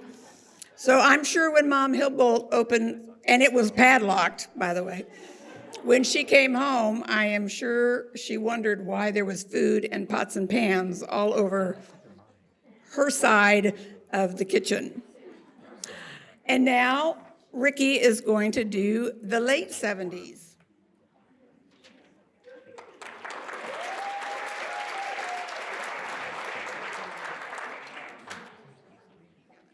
All right, thank you. In your program, you'll notice that Mary Martha Schreiber Good is supposed to be here, but she's ill and heartbroken that she can't be here a part of tonight. My name is Ricky Schmale Reeb, and I was a 1975 pledge. And when you're a friend and a sister, you step up and do the speech. So I'm going to read what she had to say tonight. I couldn't do better. The mid-'70s continued trends of the early '70s. PSU could not have a winning football season. We all drooled over our quarterback, and we thought our lives here at PSU would never end. We were a group of diversified young women who believed in such tales of Papa Joe and the contents of the strip mines. We loved Mom Hillbolt with such a fierceness, and we were devastated when she caught on to our schemes. She was our mother, our advisor, and our friend. Watergate had finally ended, along with the Vietnam War. We didn't quite understand it all, we felt, but we really didn't understand it all. We lost many classmates on US 69 and petitioned for a safer highway, which they're still working on to this day, 45 years later. There were run-ins, run-outs with all the fraternities. Beer was always the highlight, along with fun games and meeting new friends. Back in the '70s, you were legal to drink at the age of 18. We imbibed our limit and more, and thought nothing of going to classes the next day. Today, I can't even have 3 drinks and feel good in the mañana. Those were the days. We soon became known as Pittsburgh State University, as Kansas State College of Pittsburgh was no more. Title IV came on campus for us women, and we saw more sports where we could participate. These were fun times. Mooning was the highlight. Whether it was full, quarter, or silver, why we ever thought that part of our body was cute is still a mystery. Dimples and suntan lines made pictures around campus, always thankful no faces were shown. Streaking became another highlight, as our PSU basketball star and his girlfriend rode a motorcycle naked in front of the Phi Sig house one warm evening. There was so much hoopla, the campus police could not calm that boisterous crowd. I bet the people heard the noise even in Joplin, Missouri. And then there was our Elena Rua, the sparkle in our chapter. She wore her colors brightly and daily. Her eyeshadow matched her dress, matched her shoes, and her hair was always perfect. I always asked her if she had on matching underwear. And she'd pull up her dress and show us, yep, it matches. Rest in peace, Elena. We always loved seeing our new composite picture being hung in the living room at our house. We never dreamt ours would be placed in the basement or buried in the dust. But as time passes, we all know we can be replaced, and so it happens. Hollywood's, Leatherball, Mothers, where'd they all go? Does Harry's still make the best strawberry pie? And does Chicken Annie's Annex still fry the best chicken? Does 1106 still have the tastiest, greasiest hamburgers? And what about Washington's coldest beer in town?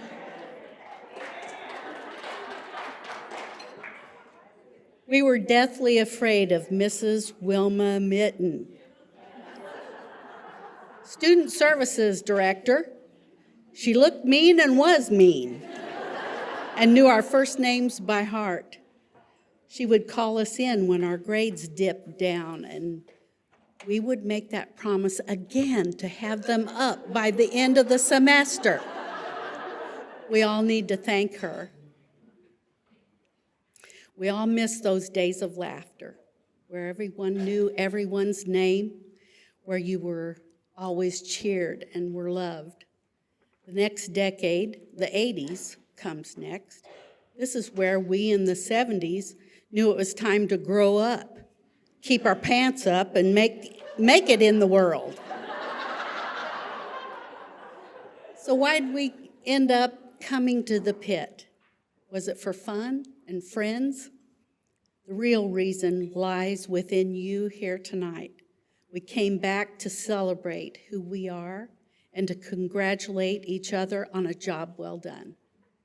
We've made it.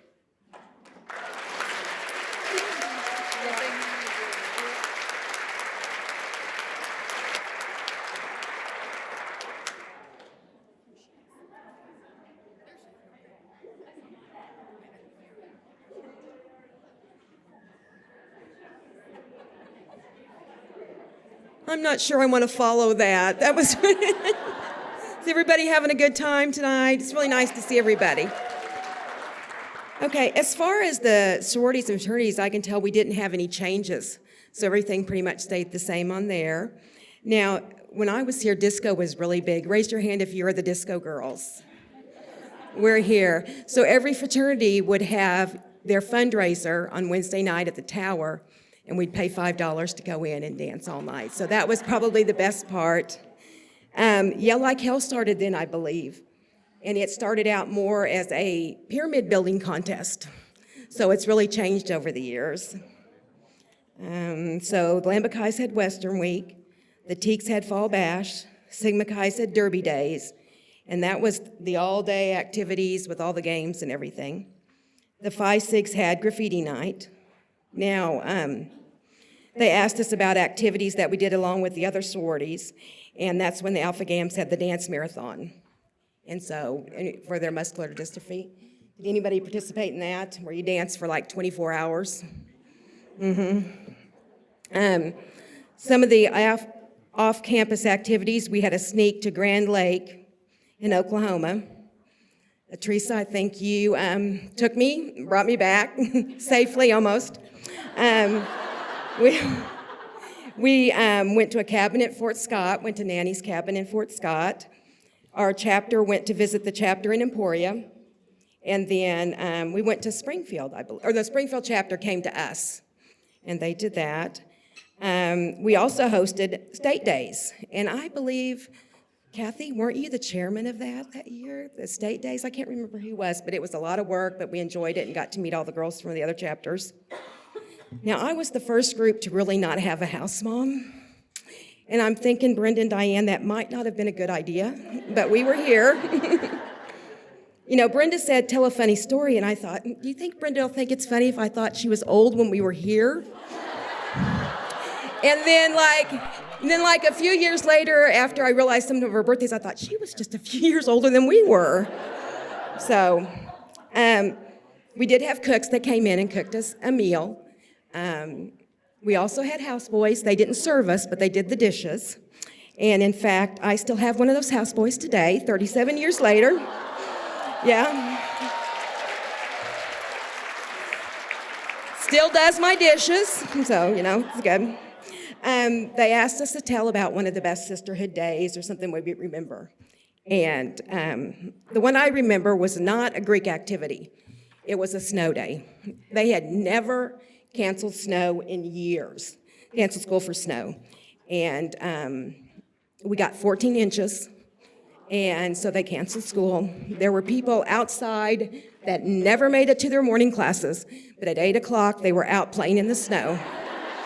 And we played in that snow all day long. Now, did anybody use that time to catch up on homework? To get ahead on anything? No, we played. And it was a great day. I remember we were in the middle of all the fraternities, the sororities, we were on campus. Now, our cooks couldn't make it, so some girls walked down the store and got brought back. And I'm sad that Michelle's not here. But I remember Michelle Carpino worked her front neck, Pittsburgh Magic, and made us a pasta meal that was out of the world. So that was one of the best days to remember in the house of when we were really close. Everybody had a great time. So anyway, that's about it.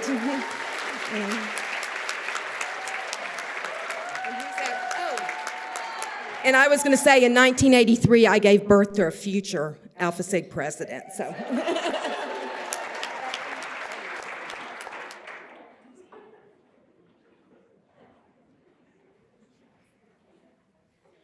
Hi, my name is Lori Schmidt-Fortner. I was president in '88. Hi, guys. So on campus, we had the same three sororities, Alpha, Gamma, Delta, Tri Sigma, and of course, Alpha Sigs. We had 5 fraternities, Sigma Phi Epsilon, Sigma Tau Gamma, Lambda Chi Alpha, the Sigma Chi's. Did I say Pikes? Pikes. We lost the Teeks. We lost the Teeks when I was there. Well, I'm going to start with a little bit of fashion history. As I look back through my yearbooks, I noticed that Aquanet had to be a staple in every girl's bathroom. The bigger we could tease our hair, the better. You know, when I got into my car and I sat down, if my hair touched the roof of the car, I thought, job well done. I will say to the guys, mullets, I hope that never comes back into fashion. It just needs to stay in the past. About clothes, we had this thing about tight rolling our pant legs. You know, that was okay. But shoulder pads, big shoulder pads. So I'm not sure that we really had that fashion sense all figured out, but the one thing I do know, we really knew how to have a good time. We had a good time when we were raising money for our philanthropic organizations. We had a good time with just awesome parties. One that I looked forward to every year was the annual Romp in the Hay with the SIG-Eps. That was a good time. Hay bales everywhere, straw everywhere, straw in the house. Don't know how it got in the house. But we always had to come back and touch base, or touch ground, as they would say, to signify that the party was officially over. Then we could go back out and just be on our own. Another party that I remember, I call it the trash can punch party. I believe it was with the Pikes, if I remember correctly. But the thing I remember most about that party is a sister that came up to me. Now, this sister is not here tonight. I'm not going to name her. She can't defend herself. But she came up to me, and she had her red Solo cup full of fruit. And she proudly proclaimed to me, I am not getting drunk tonight. I am not drinking any of that punch. I'm just eating this fruit. Oh, yeah. She did not move very quickly the next morning. Not at all. We also had a good time with lots of campus competition, really good nature competition among all the sororities, especially during Derby Week and culminating on Derby Day. We had things like bat races where we just spun around and we walked away like we were drunk, just didn't get to drink the liquor. We did things like the egg drop, get to lay on the ground. Someone stood over you and cracked a raw egg into a cup. That was fun. We did things like yell like hell. We did air sync or air bands. I remember getting a certain sister ready to do the ASA version of Red, Red Wine.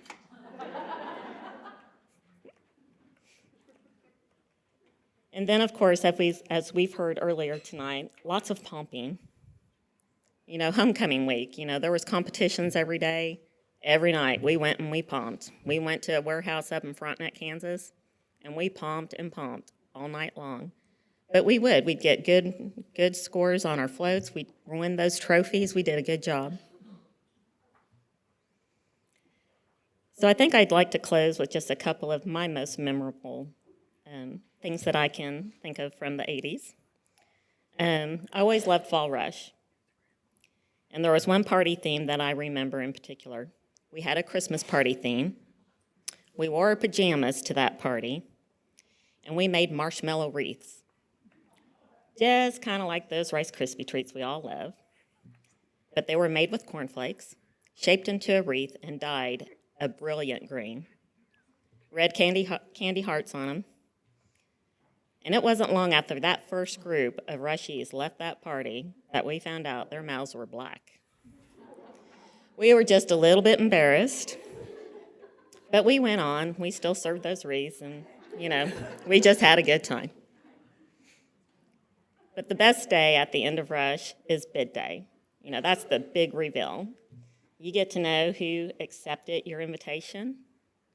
And we ran back to that house, and we got out on that front lawn. Music's blaring from those top windows. Can anyone guess the song? The Bird, yeah. We had Morris Day in the time when we're out there line dancing. It was a great time. That was my favorite day. So that's really what I have about the 80s. It was a lot of fun. I wouldn't change my collegiate years for anything. And so here's to the next 100 years. Way to go, Adas.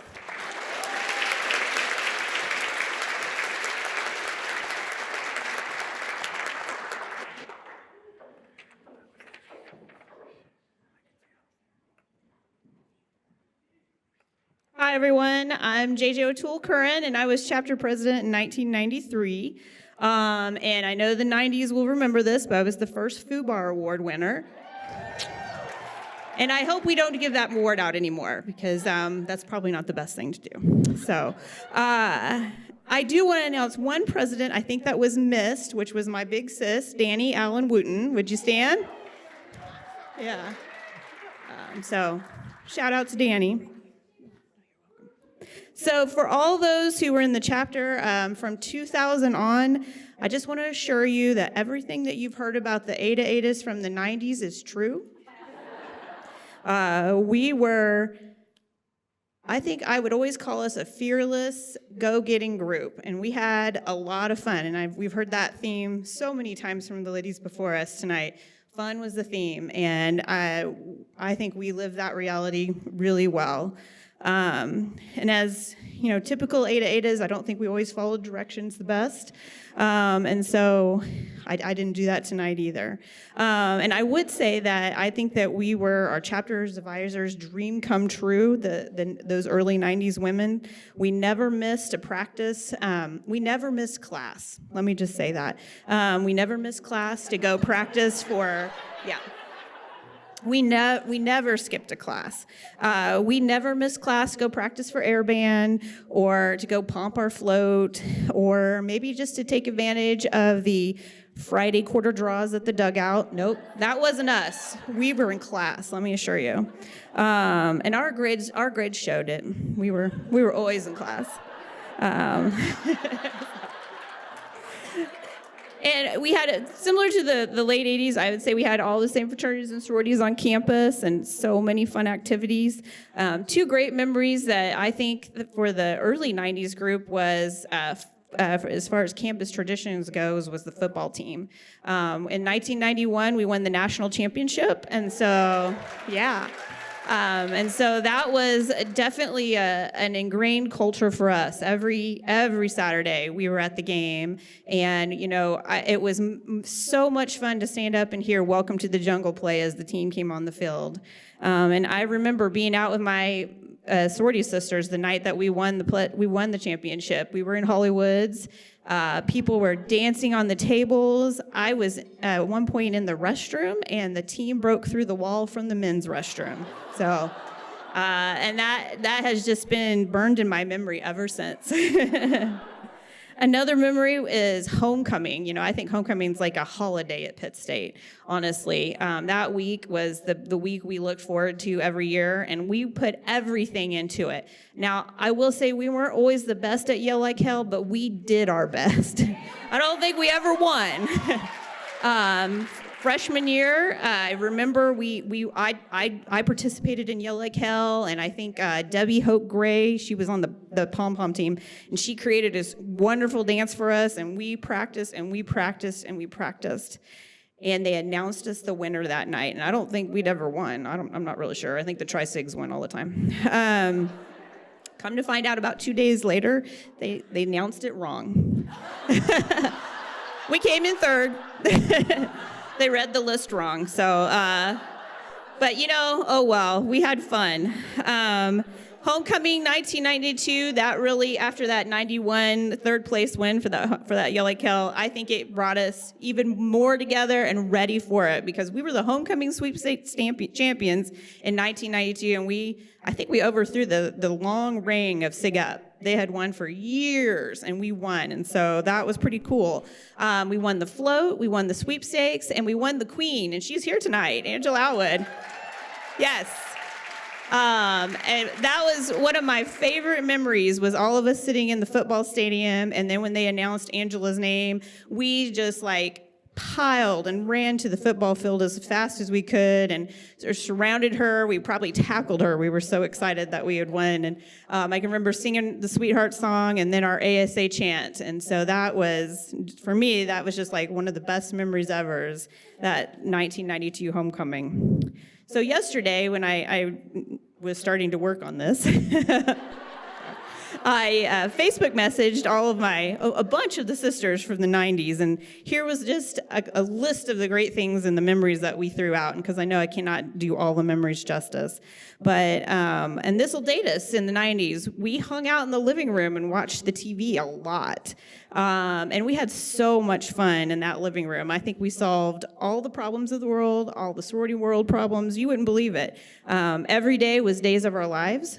So many people probably maybe arranged their class schedule around Days of Our Lives so that they could watch it. But it was, it was there. Sundays was Still Magnolias. Oh, wow. We could recite every line. And then I remember my senior year watching the premiere of Friends in the living room. Yeah, Friends. But so much fun. Tuesdays after meeting was Mall Deli night. Everybody went. It was Turkey Tuesday. And we had a couple Alpha Sigs that worked there, of course. Teeter-tottering for charity, and we teeter-tottered with the Lambda Chi's and the Sig Ups during my time there. We liked to sing our basement songs. Sorry. But anyway, we had a lot of great basements. Some other things that was on that list was listening to those senior speeches. Every year I can just remember listening to those and thinking, wow, look at all they did. And my gosh, they're a senior, and how neat that was. And we'd cry. It was so cool. Going to runouts. We still had the Sig Up romp in the hay then too. And then there was those times that landed us in Frances Mitchelson's office. She was the Greek advisor at the time. And it felt like when I was president, there was a few times over the course of a week or that semester that I was there a lot. And we might have borrowed toilet paper from the residence halls. You can guess what we were doing with that. We had a great Pledge Spirit Week. And, I know we have at least one person in here that borrowed the toilet paper quite a bit, Missy Jackson. So that landed us in Francis's office. We also may have made the bad choice of throwing water balloons off of the back of the Pike fire truck as we were going down Broadway. That was another Frances Mitchelson conversation. And then we fully participated in Derby Days as well, and had a Dress a Sig contest where we had to talk to Francis about maybe dressing the Sigma Chi just a little too scandalous. But he volunteered, I guarantee it. So, yeah. I do remember helping shave his legs, so that was pretty fun. So when Brenda called me, I suddenly became 20-year-old JJ. And I was like, oh my gosh, because she left me this message. You can call me anytime tonight. And I was like, oh my gosh, what has happened? I haven't talked to Brenda in a while. So, my first reaction was, Brenda called me, and I thought, oh my gosh, what did we do again? Thank you. The 90s were awesome.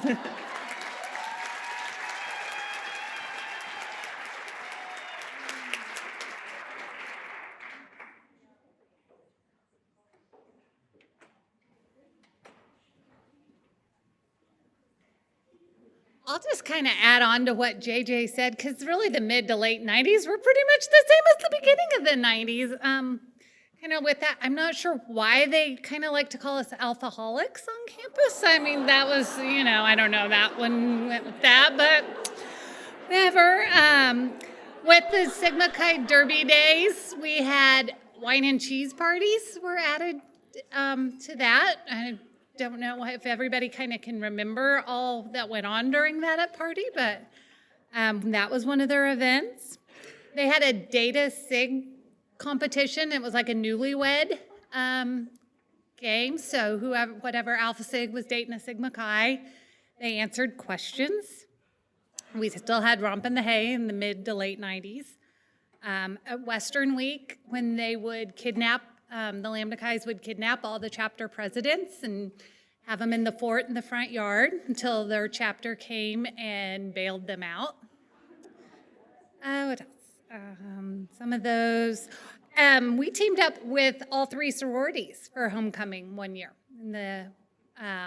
instead of going with a fraternity to do it.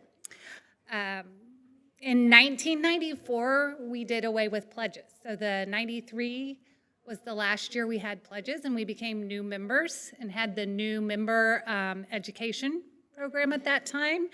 And so all the new members, that's when they started actually going to meeting and not having a separate meeting of their own. With that, we had to have new member retreats. And so we had ours out at Big Brutus and camped out under Big Brutus for a lot of years. And I remember us practicing setting up the tents in the front yard to make sure we knew how to do it when we got out there. We had date dashes where somebody would announce date dash in the location, and you had 30 minutes to find a date and show up there. What else did we add? Some of the fun memories and stories, along with the toilet paper that was always in the front yard. Plastic forks. I remember as chapter president, there were a lot of times I was out picking forks or sporks from Taco Bell out of the front yards. We did that. Yeah, we were forked a lot in the mid-90s. Some of us always enjoyed going to the Sigma Chi house, and we would do sidewalk chalk, and we would outline our body's shape on their back patio. It looked like a crime scene. Not sure. Some of the favorite memories around days of our lives, like JJ said, at one point we had 2 NBC stations, so it was on at noon and 2 o'clock. So you'd get to see it twice there. And then at that mid-90s was when The Lady in White was in Days of Our Lives, and Jessica Baldwin did a great Lady in White impression. And so we would sit her in the living room, like JJ said, watching TV, and she would do that for us. Like we were talking last night, she'd go out on the porch and scare people through the window as the Lady in White. Like JJ said, football was big on Saturdays.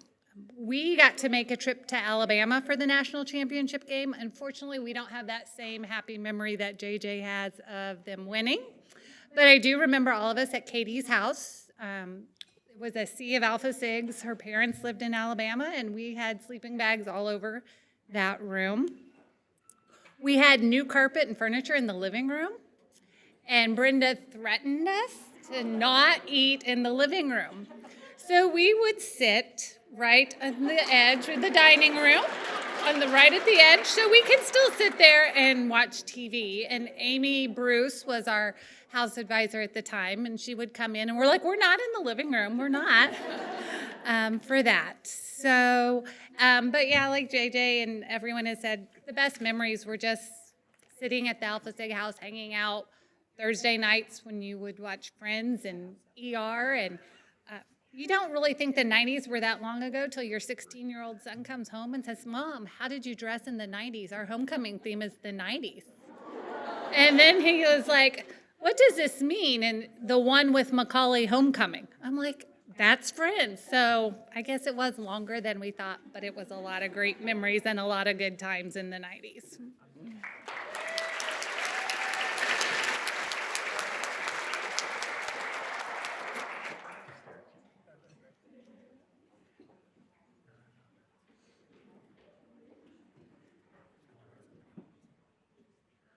Hi, I am Amanda Cernagle-Lassiter, and I'm going to make this short and sweet because I started working on this 2 hours ago in true Amanda fashion. Really, listening to everyone, a lot hasn't changed as far as homecoming. Yell Like Hell became this really big thing when we were there. It became more of a cheer and dance competition. So we would start 6 weeks out practicing every night. Now, we never won when I was there, and we usually got last, but we tried really, really, really hard. Some of the other big activities, we did Romp in the Hay, we did Teeter-Totter-thon and Swing-a-thon. We did Sorority Switch, which when we would go switch and live with other sororities. One of the biggest things while I was at Pitt was we got Facebook. I remember Audra and I, over there, we were working here in the summer, and she came running down and was like, Pitt State got Facebook, because back then you had to have a college email address to be able to have Facebook. So we were right on the verge of kind of a whole new world of sorority and pictures and online stuff. So I know we are all very thankful to have experienced college before that, before camera phones and flip phones. And some of our favorite memories were just hanging out in the house. We were first season of Grey's Anatomy. That kind of tells you where we were. So we all Sunday nights sat and watched Grey's Anatomy together. And then one of our other favorite things was preparing for Rush. Spray painting the dead bushes because they were dead and the roots went under the house, and so we couldn't remove them, so we had to spray paint them green. They were dead. Yeah. I think that's all I have to add, so thank you.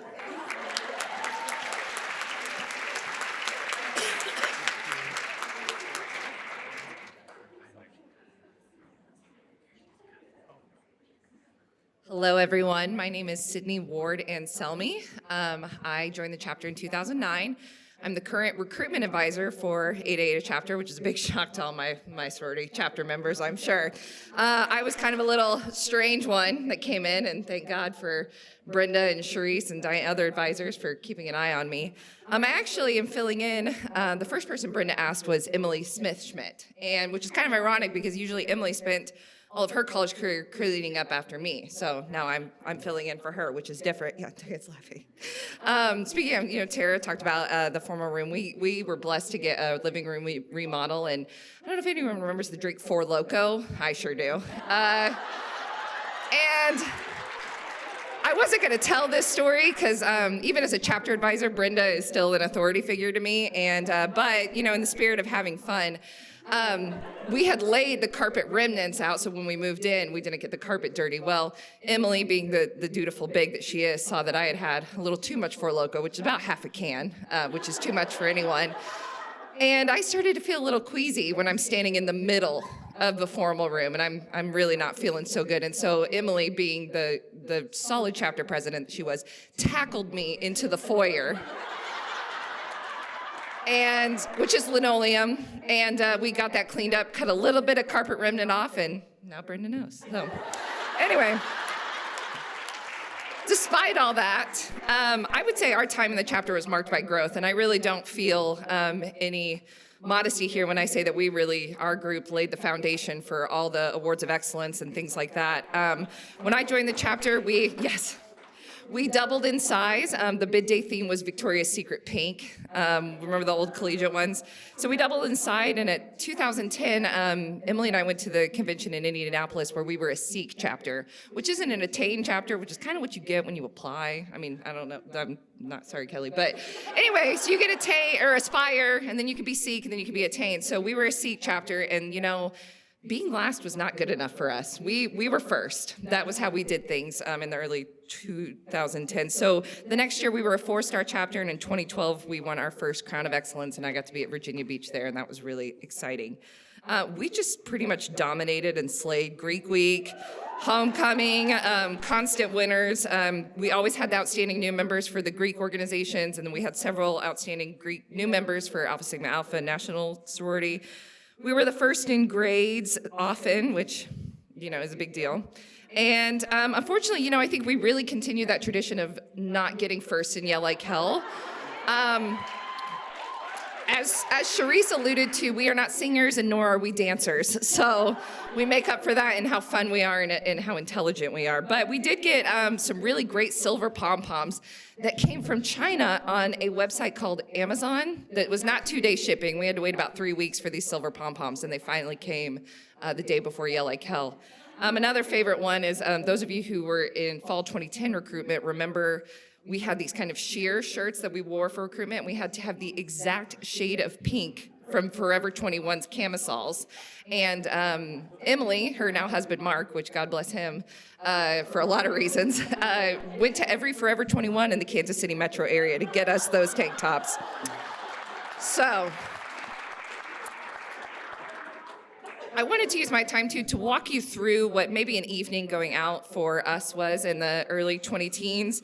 First of all, you had to make sure your digital camera was charged because you weren't getting a quality phone on your photo on your phone. Now, some of us maybe were blessed to get the first generation iPhone, but most of us didn't. BBM, BlackBerry Messenger, that was really hot. If we were fast enough, we could usually call the fire department after we set off the alarm with our hair straighteners. But if we couldn't get there, then we'd get some hot firemen to come and shut off the alarm, and then we'd have to call Brenda because we couldn't text Brenda. She didn't have texting at the time. I remember when I received my first text message from Brenda Chapel, and I about lost it. I thought we were done. Some of us use bump its, but mostly we just tease the crap out of the front part of our bangs, so it's just a nice bump. Not so much tease in the back, but really right here on your bangs. Everyone had about 50 colors of a bubble necklace. We would also check Twitter because a little platform known as Total Frat Move and Total Srat Move had started. Yeah, I know, it's a lot of, now we look back and we're like, ugh, cringe.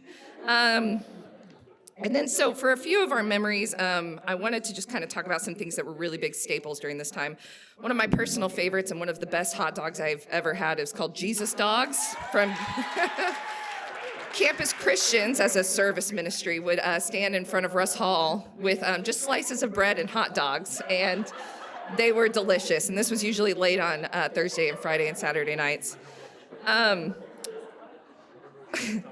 Another one was we were the last group, my former recruitment group was the last one to experience Shark Night, and then we got to do a little something called Greek Leadership Weekend or Fraternal Leadership Summit, which my compadres will be glad to know that that's gone. So that's great.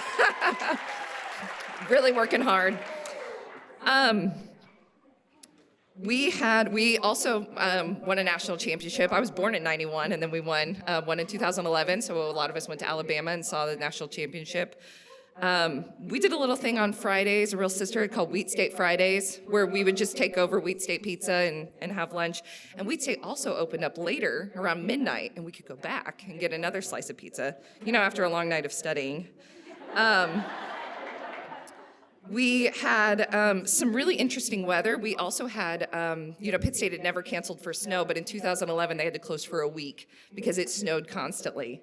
And I'm sure all my sisters remember we played in the snow a lot and played at Mormons a lot too during that time. We also had in 2012, there was a microburst. It wasn't a tornado, but it was a microburst that took out campus, so we got the day off for that as well. It was a really beautiful day. Like I said, and then I remember there's some really great photos, and I'd forgotten how exciting it was for our chapter to win the Spirit Stick at District Day. That was really cool. And then finally, I just kind of wanted to leave you with the lyrics of a song. I will spare you my singing. But we would, the women now for formal recruitment, they still do chants and like the really easy songs, like the ones we could nail pretty easily. But we would have some really dramatic ones. And one of my favorite was called Alpha Sigmas Are a Girl's Best Friend, to the tune of Diamonds Are a Girl's Best Friend. And one of my favorite lines was, so don't look any further, you found it, yes, we're sure. Yes, Alpha Sigmas are a girl's best friend.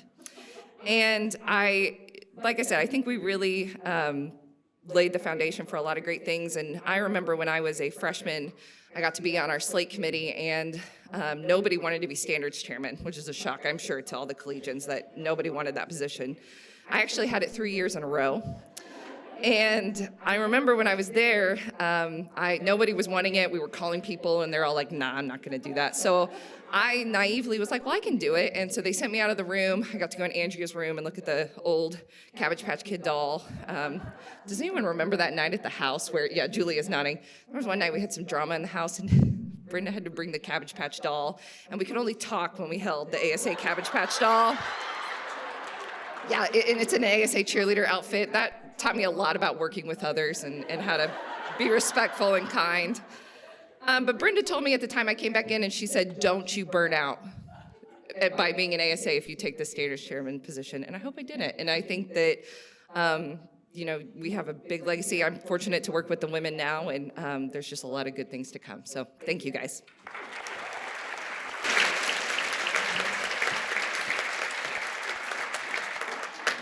My name is Gretchen Reed, and I was the president of the ASA chapter from 2016 through 2018.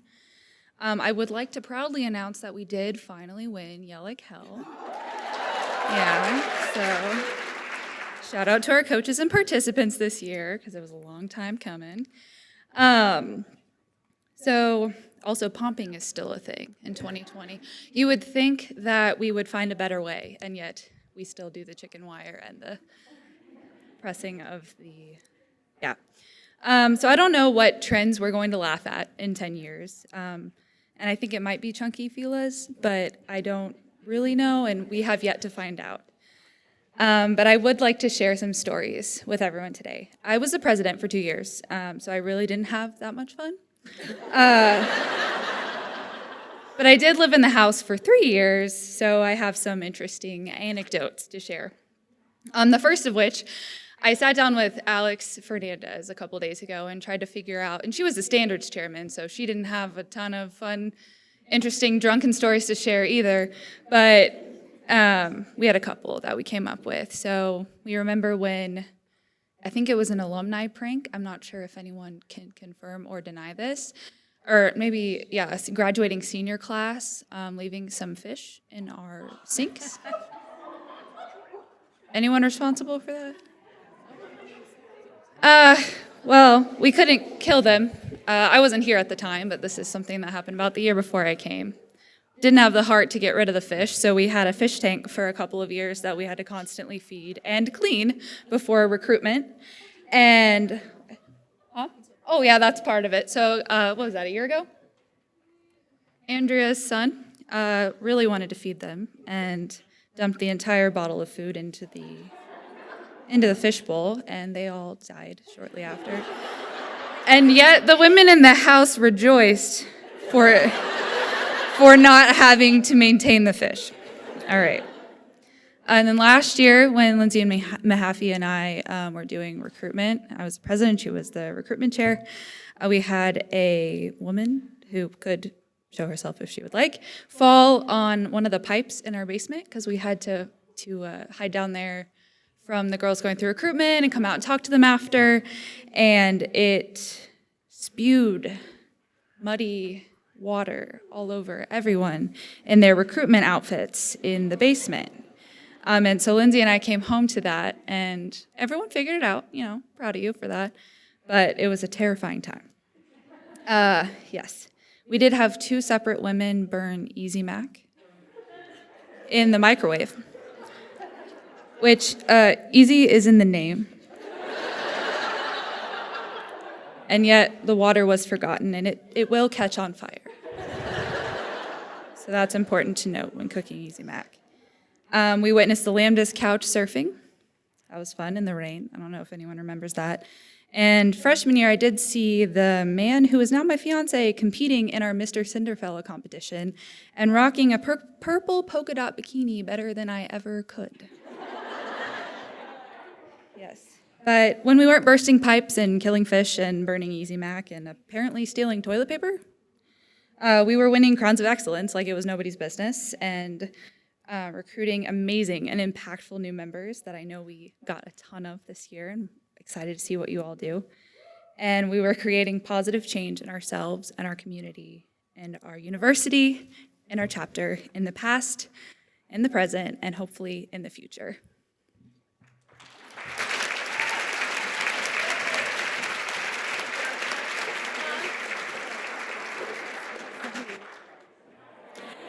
tonight we have two quick services that we're going to do. This is the anniversary, the service for the anniversary of a chapter. Dear sisters, tonight we celebrate the anniversary of Eta Eta chapter of Alpha Sigma Alpha.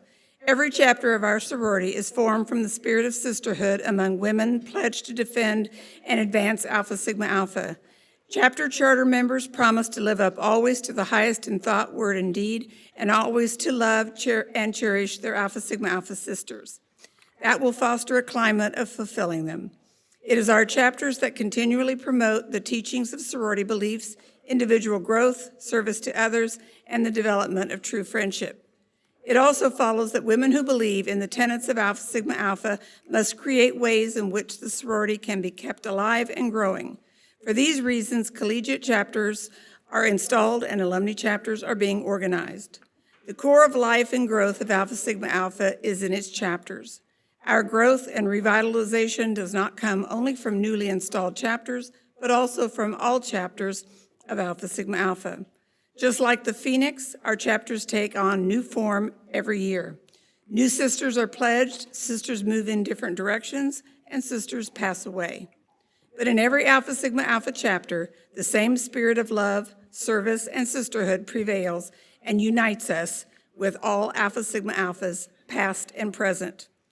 On this anniversary, we stop and realize that when Eta Eta chapter was chartered, our sisters promised to do all in their power to make the chapter of Alpha Sigma Alpha a vital force in the sorority and a powerful factor in the life of our university and community. They promised to abide by all the principles as stated in the bylaws, as well as other tenets of Alpha Sigma Alpha, and to make every effort to produce women of poise and purpose who shall be noted for their character, their caliber, and their leadership abilities, and their combination to their communities, and their contributions to their communities. By becoming a member of Eta Eta chapter, we also have taken this promise upon ourselves, and we strive for the welfare and future growth of our chapter. Let us then rejoice in the growth and progress in the past years and dedicate ourselves to an ever-increasing spirit of sisterhood and peace throughout all our chapters. Please stand for our hymn to Alpha Sigma Alpha, led by our national president.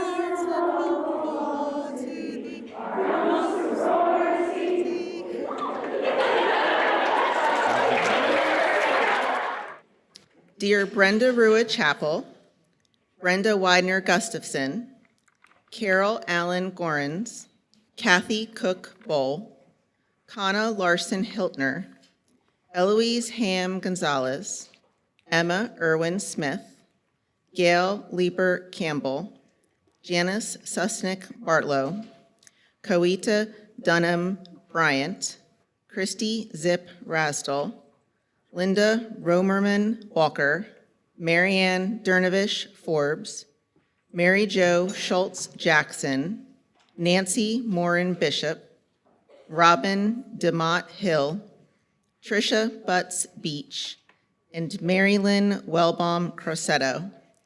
50 years ago, you stood before the high altar of Alpha Sigma Alpha and took an oath that made you a full member of our sisterhood. You solemnly promised to live up always to the highest in thought, word, and deed, to give your best in all undertakings, to defend Alpha Sigma Alpha, and to always love and cherish its members. You have, no doubt, found in your life the importance of love, which is symbolized by our star. Such love has been freely given by you and shown by your humility. Love is not jealous or conceited or proud and does not behave itself unseemingly. By your patience. Love suffers long and is kind. By your generosity. Love does not envy, thinks no evil, and is not easily provoked. By your unselfishness. Love does not seek its own well-being. The creed of Alpha Sigma Alpha is special to all members, but for our 50-year members, it holds special significance. To fill my days with satisfying activity. As a member of Alpha Sigma Alpha, you have made a difference in many lives. In your collegiate days, you served in leadership roles, strengthening your chapter for future generations. As an alumna, you have brought joy to your family and have improved your community.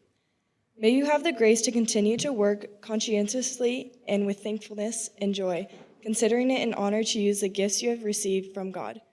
To work with peace, prudence, and patience, never surrendering to weariness or difficulties, to work above all with purity of intention. To find dominant beauty in art, literature, nature, and friendships. Appreciation of all aspects of living is something you have gained during your membership in Alpha Sigma Alpha. May your days bring you continued appreciation for these things that enrich your life. May the friendships with your Alpha Sigma Alpha sisters sustain you and continue to strengthen you throughout your life. To know the peace and serenity of a divine faith. Live in harmony and peace, and the God of love and peace will be with you. Alpha Sigma Alpha's ritual has been part of your life for over 50 years. It is an aspect of our membership that binds us together. May you continue to find strength and inspiration from it. May God's love bring you peace. To love life and joyously live each day to its ultimate good. As a 50-year member, you continue to live according to our ideals. We honor you and commend you this night and recognize your achievements. Alpha Sigma Alpha also challenges you to inspire future generations of our sisters, continuing to give wise counsel and being open to learning. With the following 50-year members, please stand as I call your name. Brenda Rua Chappell, Brenda Widener Gustafson, Carroll Allen Gorens, Kathy Cook Bowl, Kana Larson Hiltner, Eloise Ham Gonzalez, Emma Irwin Smith, Gail Leeper Campbell, Janice Susnick Bartlow, Coeta Dunham Bryant, Christy Zip Brasdell, Linda Romerman Walker, Marianne Dernovish Forbes, Mary Jo Schultz Jackson, Nancy Morin Bishop, Robin DeMott Hill, Tricia Butts Beach, and Marilyn Wellbaum Crossetto. In recognition of your 50 years of sisterhood in Alpha Sigma Alpha, we would like to present you with a token key of our beloved sorority, as you are the key to the success of our sisterhood.